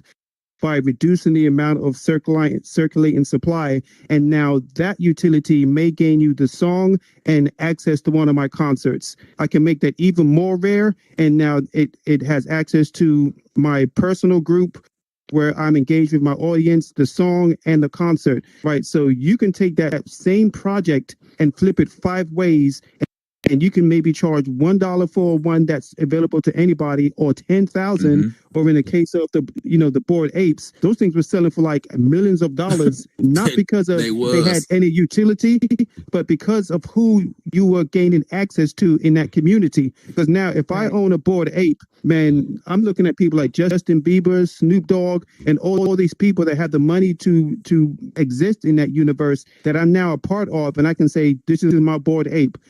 Or, in the physical world, this is my Bentley, this is my Lambo. Like, that NFT provides that much utility. I think the problem is that there were just so many projects there that didn't offer any value, that now it just became so washed with bullshit, excuse my French, that there was just no utility. But NFTs are making a comeback. But I think now, when you create your NFT project, man, you have to have utility and allow your audience to have access to you, and then give them which level of access you want to give them based on how much money they spend for that NFT. And that is powerful beyond any means I've ever known to control their music. Absolutely. Facts plus tax, man. Real rap. Yeah, I'll give you an example of artists maybe some hip hop artists can identify with. Some years back, Wu-Tang Clan dropped an album, right? That album was one copy of that album. The Purple album, right? Yep. There you go. Somebody purchased that one. It was at a certain dollar amount. And if that person decided they had full rights to do, well, at least at that time they did, have full rights to do whatever they wanted to. If they sold it, they put it out there, it was all up to them. But they paid a certain amount of money up front in order to get that project. So think of that same thing here when we talk about NFTs. You might have, so I'll give you another example like Rupert said. So you may have one copy, or let's say you have 100 copies or 1,000 copies of just your music, right? But then maybe you have a separate 100 copies, and maybe that comes with artwork from a certain graffiti artist, right? That one you actually may sell for more. Maybe you have another project, same music, same graffiti from that same artist, but on the other one, you offer maybe 5 of them that have lifetime ticket sales. Say anytime this group performs, no matter where they are, you get a free ticket for that or something like that. There's so many layers that you can build into it. And when you actually create the NFT, you get to decide the utility, as MetaClean says. You get to decide the value with the benefit that everybody can get with it. So for all my hip hop heads, all the people who I came up who point blank got robbed, flat out robbed of their craft and their art, this is a way to prevent that going forward. Like, listen, anybody that's been signed to a label, think about the conversations you've had with the label. No, you can't do that. No, we're not going to go that direction. Like you lose control over your own intellectual property. Like, it's crazy. Creative. Right? While they're making millions of dollars off your name past when you die. Right? Because you don't even have to be around they anymore. Make more money when you die, too. You see it now. Yeah, they don't want you there. You see it now. You see it now. Yeah.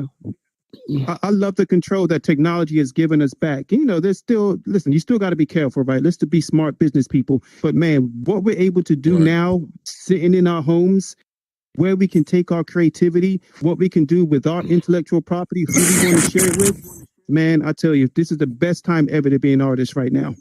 Best time ever, in my opinion. What a time to be alive, bro. If you ain't here, you better get here, little bro. I'm telling you. We already have. I look at it this way. If you want to give up your control, feel free, you can. If you want to keep that ownership, you may want to start looking at some NFTs. And I'll tell you what, we'll leave it at that. Unless, Ram, you got something to say? I'm not sure. I just saw your name tag light up. Okay, but so here's another question. I can't wait for this question. I've been looking forward to this one, especially since we got some MCs up here on the panel. How can the energy of in-person rap battles and ciphers be translated here into these immersive metaverse experiences? Man, energy is everything. You gotta get creative. Yo. Word up. Energy is everything, yo. Like, if you do it, you do it. It ain't no, ain't no fronting. People can tell when you whack, when you're not really about that. But People when can you tell are we black is word funny as up. hell. I'm just saying, like it's like people can tell. Like you gotta be confident. You know what I mean? Especially when you have on this headset and you're in your own, your own space. You know what I'm saying? You should be able to become so creative and be able to have so much fun with what you're doing and be able to really, really go all out. But to each his own. I mean, I know that there's a process for everybody. Everybody's not the same. But all I'm saying is when you up in that, when you sign that paper or you say, yeah, I'm down, you need to come with it because you got people that are really about that life and they got on that headset and they ready to go ahead and give it because they're passionate about what they do. They're passionate about the craft and they're passionate about the culture. You know what I'm saying? Like I don't think that we'll ever see Payne get up in a spot and just give us 10% of what he really can give us. I don't think so. You know what I'm saying? Now, if it's somebody, you know what I mean? Like you have to really just give your all. If you want somebody to really know that you for real and you about it, you got to be who you are. Don't front on nothing. You got to be you straight up. Straight up. You got to be you. And that's it. That's the easiest thing that I could think of. You just gotta be you and shit. If you fly, you fly. Own that shit. Creativity is key, man. Word up. Like you said, like you in a space, man, that you could do whatever you want to do. Like how Fiji said earlier, you could jump off the moon and land on stage, and you know what I'm saying, do whatever you want to do. So it's all about your imagination, man. It's like and learn the technology so you can produce the best product as you know what I'm saying. Like you can build a production studio in the metaverse that maybe in the outside may cost millions of dollars, but you can create that here. You know what I'm saying? Shout out to the sampler. But you know what I'm saying? You can create something very immersive. You know what I'm saying? So I would say learn the technology and get creative with it, man. You can do whatever you want, man. It's really your mind at work. Like this conference right here, we looking at DJ Marcus's mind right now at work. Yeah. He thought of it, he created it, and now we going through the process of how he thought it through. So you know what I'm saying, get creative, man. Like, let's do it. I'm here for it. Facts. Yeah. Don't doubt yourself. Alter Egos is dope up in here too. Alter Egos is always dope up in here. If you for real, like you already got the avatar. Your Alter Ego, if you about that, you can have so many different accounts and really bank on that. If you about that shit, if you really can get there's so much that you could do up in here. So much. I'm sorry to cut you off. Go ahead. I'm sorry, y'all. No, you good. As far as the battle rap, right? So in real life, you feel me? They book us. They got to send us a deposit up front.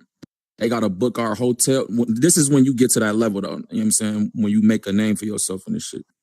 You get a deposit. They got to book the hotel. They got to book your flight. You know what I mean? That's already thousands of dollars right there.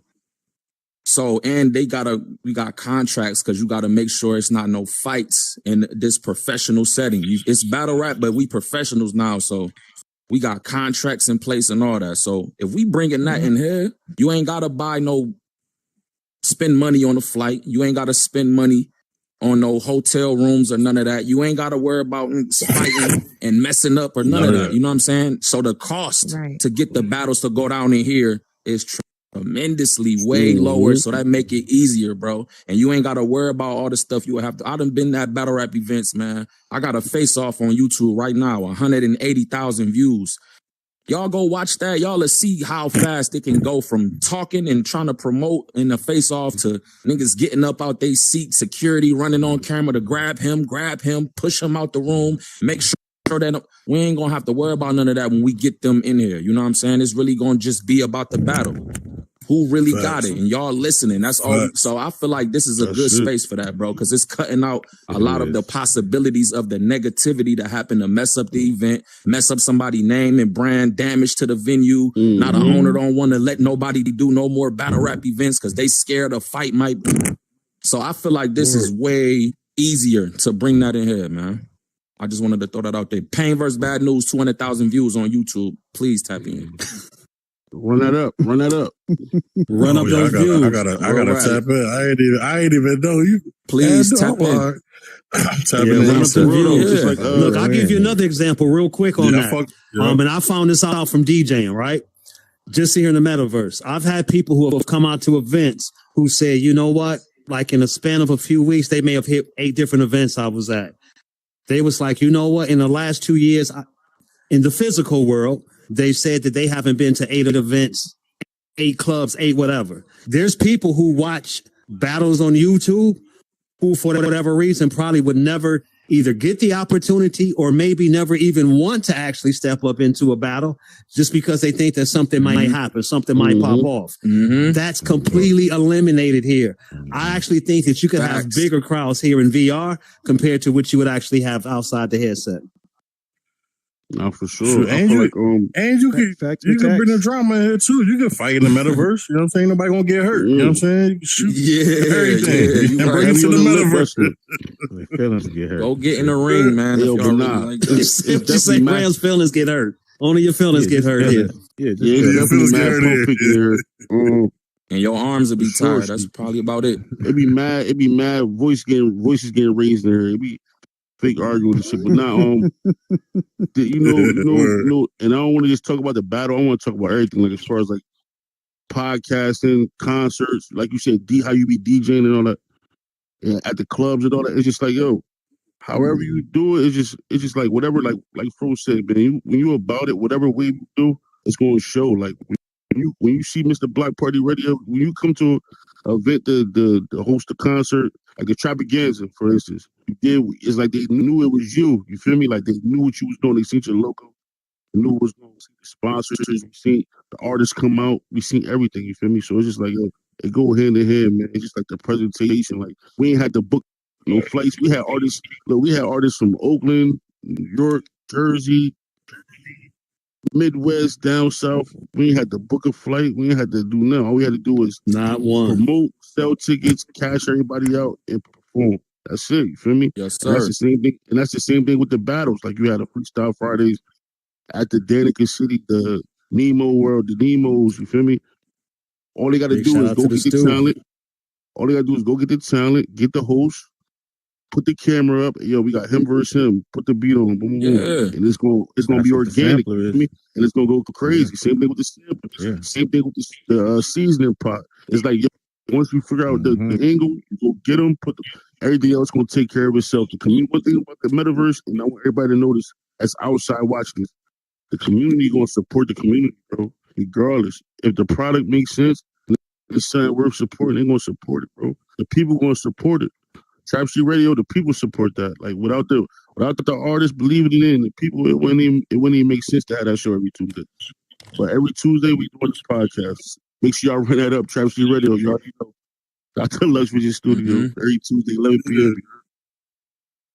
The app is on the way, and the website too. Talk crazy. FijiBoyProductions.com. I own that. Question for I own the that. panel. I just bought that the other day.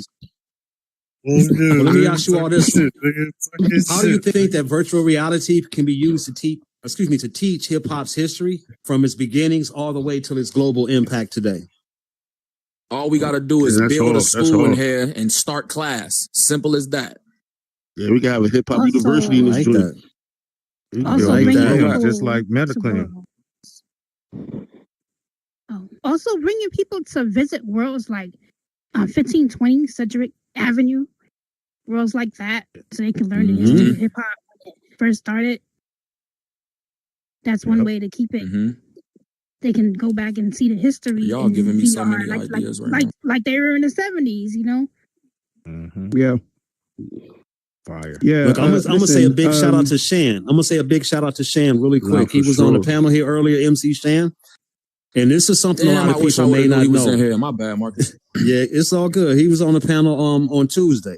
Now, MC Shan, back on Spatial IO, another platform that's here, a Metaverse platform. He created a couple different museums. And for me, knowing Shan's history in hip hop from my age, I know that him and a lot of other artists from that age basically got slighted, right? They get forgotten in hip hop. They don't have, they're not as revered as they should in some senses, right? So MC Shan, and I got to give him a huge shout out for doing this because he created a museum over in Spatial, and he's actually showcasing different artists in different moments in hip hop that affected him.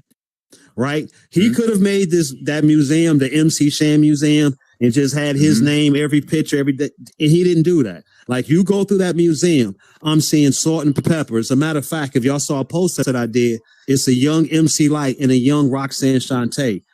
They're in there. Mantronics. I can keep going and going of the people in there. But we need to do stuff like that. That's just one way to preserve hip hop in here. What else do you all think? I want to let me piggyback off that real quick so I don't forget. I got a different kind of respect for MC Shan because when I was on BET, this like 2012, 2013, he hit me on Twitter because he was watching the show or whatever. I still got the tweets. He going crazy, like, shout out Payne the Squad Boy. I just found a young boy. He making me want to pick. I still got the tweets, gang. He making me want to pick my pen up again. He making me want to go pen the pad. Somebody need to sign this man. He one of them, breath of fresh air. And he was supporting me, introducing me to his people, like setting up studio sessions and all that just from him seeing me battle. So he always showed me love and supported me, co-signed me just off the strength, bro. So that's why I said I'm sorry I didn't know he was in here. I would have loved to have been in here. Holler at big bro. Well, listen, I'm gonna tell you this, man. The power of virtual reality is that this is the reason why I love virtual reality. It now gives us the ability to tell our stories exactly the way we want to tell them and whomever we want to tell them to. Like, our level of control and creativity right here is limitless, right? Whatever your mind can imagine, you can probably go past that 10 steps when you think about what you're able to do on this platform. So even like talking about Shan, right? First of all, his spatial museum took me down a road of artists that I had no idea even existed, right? And if we think about our legacy on Earth, right, how have we been able to translate our history? It's always kind of either been through music, through elders, or through imagery, right? All of those things now we can bring into the space, right? Whether it be hieroglyphics or smoke signals or spiritual songs, however we taught our history to the generation behind us. Now in virtual reality, not only can we visually show the history, we can connect it with music, but also the people who are still around to tell the story. And all of those things can exist in one spot. So with me, especially like with how I operate with music here, obviously I'm part of the block, right? But we've created a hip hop museum, and our Legends of Hip Hop Museum basically is for my era of hip hop, which I call the classic era, the golden era of hip hop, which for me is like 1988 to like 2003. I've tried to put in as many album covers from that era as possible because it takes me on a journey of my progression through hip hop. But whenever someone comes into that room, it's an emotional experience because you remember exactly where you were when each one of those albums came out. And even for Shan, right? So Shan is in the space and we're working on a project with him. We've recreated Queensbridge. So he's going to be coming in here. You know, Shan is from Queensbridge. He's going to be coming in here, putting on a concert in Queensbridge, but then be able to walk people around Queensbridge and show you, all right, this is where Roxanne Shante lived. This is where Nas grew up. This is where Marley Marl grew up. And you can look out the window and see their apartment. We've also created a similar experience for Little C's, right? We created the neighborhood in Brooklyn where him and Biggie grew up together on St. James Place. And C's is going to be bringing in people here and walking people through the neighborhood. And you're going to get a guided tour from the person that was there, not me, someone looking at it from the outside, right? From him who grew up with Biggie and like, this is the store where we did this. This is the stoop where we did the rap battle, blase, blase. This is the bodega that we battled in front of, right? So you can create these things for your audience and leave a legacy and a history behind that we've been unable to do. Like, as much as I love the Universal Hip Hop Museum, and I know they have a space in Spatial right now, that level of control, what you're able to tell through here, especially now that we can bring music and imagery and create exact digital twins of these neighborhoods that existed. Imagine now you create the neighborhood that Ice Cube grew in. You create the neighborhood that Pop grew up in. You create the neighborhood that Cass grew up in. You create the neighborhood that anybody that you can possibly think of and be able to tell the journey of what it was like living there, growing there, creating there, and how you were able to translate that from the streets into this $1 trillion industry that we call hip hop right now. It is powerful. Don't worry about what we look like in our avatars. Don't worry about what you think the headset is, whether it's a game or a toy, or you got it for Christmas, or it sits in a closet. Realize excuse me, that this is a tool to tell your stories the same way we use a pen, the same way we use a paintbrush, the same way we write it down in a book. This is just the next evolution of our ability to tell of our existence and it not go anywhere. Mm-hmm. Powerful. Talk crazy, big bro. Word. About you. Word. Nah, this is definitely this is definitely a whole tool. It's way deeper than the game, bro. When you can look at the wall right now, all these logos. You see all the logos? Every logo right now. Right. Y'all think these logos a game, man? Them shit's really logos. Them shit's really Black Real Party rap. Radio. Meta MP Coalition. That's Jen Smash. Paid for. Paid for. DJ Marcus. Paid Pimp. sponsorship. These shits is paid for shits. These paid sponsors. Paid sponsorship. Better genre music. You know what I'm saying? There's a lot of shit going on, man. A lot of shit going on. So if you were like you said, like if you're an independent artist, if you were not even if you're independent, if you're just an artist, man, and you looking for a lane that you ain't never, you just like, man, I'm about to drop a project, I'm got a video premiere. Hit Trap Street Radio on the DM, man. We gonna play your video on Tuesday, 11 p.m. Eastern. You know what I'm saying? And you want your album rollout party. Hit the block. They might got a whole plan for you. If you're an artist, you need some management. Get with this in. If you trying to be up here on the next music concert conference, get with DJ Marcus. If you trying to be on the sampler, get with Blue Bangers. If you want to know about security and how to secure your music with Cyber Shay, it's everything you could think of, bro. Is inside this space as far as the music go, as far as entertainment go. You got people doing movies. You got people doing podcasts. You got people doing That's a fact, man. videos. You got DJ. You got DJ. You got Mr. Waterloo. You feel me? He bought my corner store. Like when y'all was talking about the neighborhoods, he bought my corner store directly from my video, my hood in here. Like, you feel me? Like, it had me in front of there in the digital. I'm like, that shit crazy. You feel me? Like, and everybody I show that shit, like, yo, bro, that shit crazy. Who built that? How you get that in there? Like, you feel me? That should be like, you feel me? Every time somebody see this space, or they see a concert we doing, or they see the streams we doing, or they see what we doing, it's like it fuck them up because they're not used to seeing that. They think that we in here just playing games. For instance, when Goddess be hosting parties, you feel me? Like, whatever you need, bro, it's in here, man. Take a chance on yourself, man. Bet on yourself. Bet on yourself, man. That's like I said. You come in the metaverse, one thing for sure, it's going to test your creativity. It's going to test your hustle. It's going to test your patience. It's going to test you, bro. Bet on yourself. And if you're a real hustler, you're a real grinder, you're going to make it happen, bro. You know what I'm saying? And if you ain't no hustler, it'll show when you come in here. It's going to expose yourself. You're going to expose yourself. So it might not be for you, but you'll never know until you give it a try, you heard? It's a nice training ground, if nothing else. It is. It's For a sure. good way. Yeah. Sir. And listen, let me explain it, 'cause it's a good way.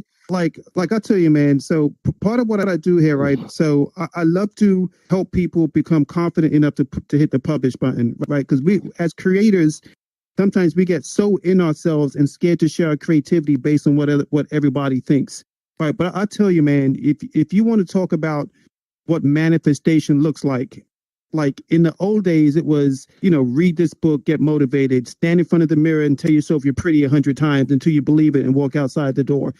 But man, I tell you, if you have a thought or a vision in your head about manifestation, imagine now, I want to be a club owner, have no idea to do it. I ain't got the bread to do it. I don't know the people to get it started. I can start this in the metaverse and I can manifest the thought into a physical material thing, whether it be digital or real life, right? Like when you build a club in here and you got 30 people coming in, whether you're charging or not, you're a club owner. It's your responsibility to make sure the crowd has a good time, to have a DJ, to make sure that it does all the things that you expect it to do. That manifestation, and I've seen it happen time and time again, whether it be fair public speaking or just sharing your creativity, you gain so much confidence being able to do that and manifest that hair, that translates back into your physical world and gives you the confidence to really do it. So if you think that you can't change or make a difference by what you create in hair, the belief that you can do it, the execution of actually doing it in digital translates back out to the physical world. And I've seen it happen time and time again. People that never thought they'd be able to get up on stage and talk in front of people, because they've done it in the metaverse, are now on stages at VR, XR, AR conferences in front of audience of hundreds and thousands of people talking about what their creativity is about. I don't know if you can do that anywhere else. I really don't. I mean, I've tried, right? I've been that person who didn't have the confidence to take a chance on themselves. Like I was a beatboxer back in the day, and I had the opportunity to get on the stage with my favorite MC, Keras One, and beatbox, and I got scared. I didn't do it. And I regret that decision every single day because I didn't have the confidence in myself. And I knew I was dope because I used to beatbox to his songs. I used to flip his songs all the time. That's my dude. Right. But I didn't have the confidence. Imagine now that this $300 headset that you picked up from Walmart can give you the confidence to get up on stage with your superhero, with your favorite person. This is what transformatively this technology can do for you if you accept it and allow it to happen. Confidence costs $300, man. Let's get it. Listen, I am a medical affiliate, and I may receive a commission for any purchases you make. Hit my link below, bro. I got a rap, man. I am an affiliate with Meta, so come to my link. Yeah. Facts. Hey, Meta, you got to hit us with a beatbox, bro. We got to preserve hip hop. We got to hear that. It's been so long. It's been so long. My goodness. Listen, matter of fact, from the top. I'll get you one day, man. I ain't got the confidence. I ain't got the confidence. Listen, I need to come to Type C Radio. I need the beatbox. You heard? Live and direct. He's gonna walk into one of his worlds medically. He'll be beatboxing in his headset. So get ready for that. I might be. Yeah, I really might be. You ain't lying. Thinking I'm by myself. Listen. This is how easy it is. Listen, if y'all want to see that, we selling tickets. We gonna do the Meta Rupert beatbox show next week. Yeah, you know what I'm saying.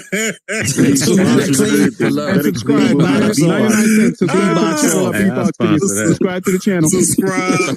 There you go. Share. Get that paper. Looking for sponsorships. We can keep this one going forever, but I do got one more question that I want to ask everybody, and this one is really based off of, for me, a lot of the hip hop 50th anniversary celebrations, but not so much that, but all of the documentaries and stuff that popped up out of nowhere all of a sudden, and all the hip hop, and I can't really do the quote fingers in here because the way the Ivies move, but all the hip hop historians who came out of the woods that you probably have never heard about before, right? So with us encouraging people to bring this in here, what are the risks of commercialization, cultural dilution, and also exploitation in translating hip hop into these virtual spaces? And how do we ensure that we keep authenticity? I'm gonna say the risk. The risk is not having your business in order, not having you're like owning what you bring in there. That's one thing you got to make sure. Like, do your homework on what you bringing in here, and make sure you got your paperwork in order. Like, for instance, even Mediclean just said it with the logo situation. Like, niggas will steal. I'm gonna look at the camera. Niggas will steal your shit, bro. Like, don't think it ain't. Niggas is lurking. Niggas will see the sauce and remix the sauce. So whatever sauce you bring in, keep the recipe to yourself, unless it's somebody on your team, and make sure you got the verification for that. You feel me? And the commercialization, you know, man, they might try to water it down, but when it's real, it's gonna be real. You feel me? And that's just how it go, bro. We already know, like, it's gonna make sense when it makes sense. But they definitely, I know that when it's really catch on fire, they gonna come in here and try to throw some type of wrenches in the game. And I just hope and pray that everybody that's a part of what we're doing now, we are already thinking 2 to 3 steps ahead of that. You feel me? We already got our paperwork in order. We already got our ownership thing, our rights in order, so we know what we can do, what we can't do. Right. And we just got to research that. You feel me? One of the main people to go to for them type of things is right here, Mediclean Rupert. I mean, you know, bro, like an evil scientist. He know what could go and what ain't gonna go. You know what I mean? He's gonna make it make sense, bro. Yeah. long Like- as they like, don't it's- restrict our freedom of speech, man, I feel like we'll be good though. You know what I'm saying? For sure. When it comes to the hip hop, because we gotta use our voice for this shit. So, you know. Man, listen, as someone that's been around since the 80s in this in the art form, right? Like it eventually comes down to ownership. Like when you think about how little we own from our art form and how many cultures, how many people have capitalized off of our backs without giving us the credit, whether it be the music, the fashion, the damn TikTok dances that black creators or artists, you know, it's not even about color, right? But it's really just about business. Like Banger said, you have to be you have to take it seriously and understand that you just can't create openly, because if you don't solidify the ownership, it belongs to somebody else. Because somebody else, even my name, like my name is trademark, but if I hadn't trademarked my name, somebody could trademark my name and take everything I've created as their own, and I can't do a damn thing about it but complain and cry and scream on Instagram, sure. right? So sure. you have to understand that our legacy and journey has to be one that we control, and the only way we control it is if we own it. Because in my house, I'm not going to let anybody come in my house and tell me where to put my ketchup, right? My ketchup belongs in the refrigerator. It don't belong under the sink, right? But if you allow somebody in your house that has control over you, they can tell you what to do with your IP. And listen, in this business, especially in the music industry, it is nasty, man. It is so dirty. Everybody's out to cut you, steal from you, chase you for clout, and not see you win. But I think the narrative is changing a little bit, and it started off that way, and then it got consumed by corporations. And man, it's just a dirty business. I ain't gonna front. Like, I love it and hate it. And I left it because I hated that part of the business. Right. I hated that part of the business. But you have to understand that you are powerful. And when you control your narrative, it doesn't matter if a million people are watching you, because I guarantee you, if you own it, you'll make more money off of them 1,000 people than the 10 million people that the label's telling you that are making money, right? As they pay you 0.01 cents for each time you sell a damn song, right? Where you could be selling And that imagine song how for much they making off and that $10. 1 cent. Yeah. Yeah, we know how much they're making. You seen the executives' houses? You seen what they were driving? Crazy. Like I'm almost yachts. glad now that a lot of it now is being consolidated, and some of the players are being forced out of the industry. But at the end of the day, the top players are still there. Like, they're just combining at a high level that we'll never see. But Leo Cohen said the most disgusting thing I've ever heard from an exec, which for him made sense. He says, I don't really care about the artist. I'm just here to take care of my family. Right. He said that You can't blame him, Hot but that's 97. nasty. That's probably some of the realest shit, though. That shit. That's the real, exactly. And as an artist, why aren't you thinking the same thing as an artist? That is real, though. That's what it is, man. That's what it is. It's the game cutthroat, man. The entertainment industry, like in battle rap, people steal raps from other battlers all the time, and 98% of these battle rappers don't know nothing about BMI, ASCAP, or making sure they lyrics is secure. You know what I'm saying? So I shouldn't even be telling people I do this, but that's exactly what I do with all my lyrics from my battles. ASCAP, they there. I've been on ASCAP for about 15 years. Come on, man. So my battle raps, I don't write raps, but I have to write them after I'm done so I can put them into the system. You feel me? Absolutely. So I'm not going through nobody like taking my raps that I sat all night till the sun come up trying to create, and I hear somebody say my line word for word, and I just got to take that. Like, I'm not, we ain't doing that. Hell no. Hell no, Drake, bro. Hey, Drake. Hey, Drake. Please be wildin', bro. Man, stay on top of your business, man. Ownership is it, man. That's the number one. That's what it's going to come down to at the end of the day. All the way down to it. It is. It's going to come down to the business, bro. The business is the business. Like, you feel me? Like, the just owning the block, owning Meta Amputee Coalition, just the names alone, bro. And 20 years from now, these shit's gonna be worth some money, bro. So imagine a nigga right now, he like, damn, I could go check, see if somebody own that. I'ma steal that. I could run with that. Nah, hell no, bro. Niggas is we gonna secure that. You feel me? That's the main thing, bro. You never want to go somewhere where it's a surprise party being thrown. Like, you know what I mean? Don't hate the game, man. Learn it. Don't hate the game. Learn it. For real. Fire. Yeah, definitely learn that. That's great advice too. Well, I tell you what, man, I'm gonna say a definite thank you to our panelists here. I actually let this one go a lot longer. We could have had this panel be literally probably twice the length that it was here, and it wouldn't have been born for 1 second. Before we get up out of here, I'm gonna ask all of our panelists to please let the people know where they can find you, how they can reach you. All right, look, We'll man, start like with I Pain. said, It's crazy. Pain vs. Bad News, YouTube. Look it up. Pain vs. Ill Will, YouTube. Look it up, man. Twitter at PAYNE1925. Instagram, ATS PAYNE1925. Scream at me. Protect all your new energy, too. Definitely looking it up right now. So Metaclean, Google me. I'm on Google, and that will lead you to places. So Metaclean Presents is my company. In VR, you can find me the Legends of Hip Hop, anything involving the block. Those are pretty much my two main things I got going on now. But I'm a strategist, man. So if anybody needs help figuring out this space, that is what my business does. I'm here to support creators be successful in this space and help them find their own creativity and superpower. Absolutely. I just want to give you flowers, DJ Marcus. You heard, just for putting this together for everybody that's in the building. I mean, Absolutely. just going hard in the paint for the music community here. So I appreciate Absolutely. you, bro. But I appreciate you all being a part of this and 11 everybody. p.m. Check that out on YouTube.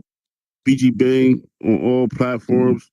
Make sure y'all run that Twitch up. We going crazy with the streaming now. We streaming everything, events. I'm streaming everything. So right now we trying to build that up. And BG Bang PTSD. Make sure y'all go run the views up, man. But look, we just working, man.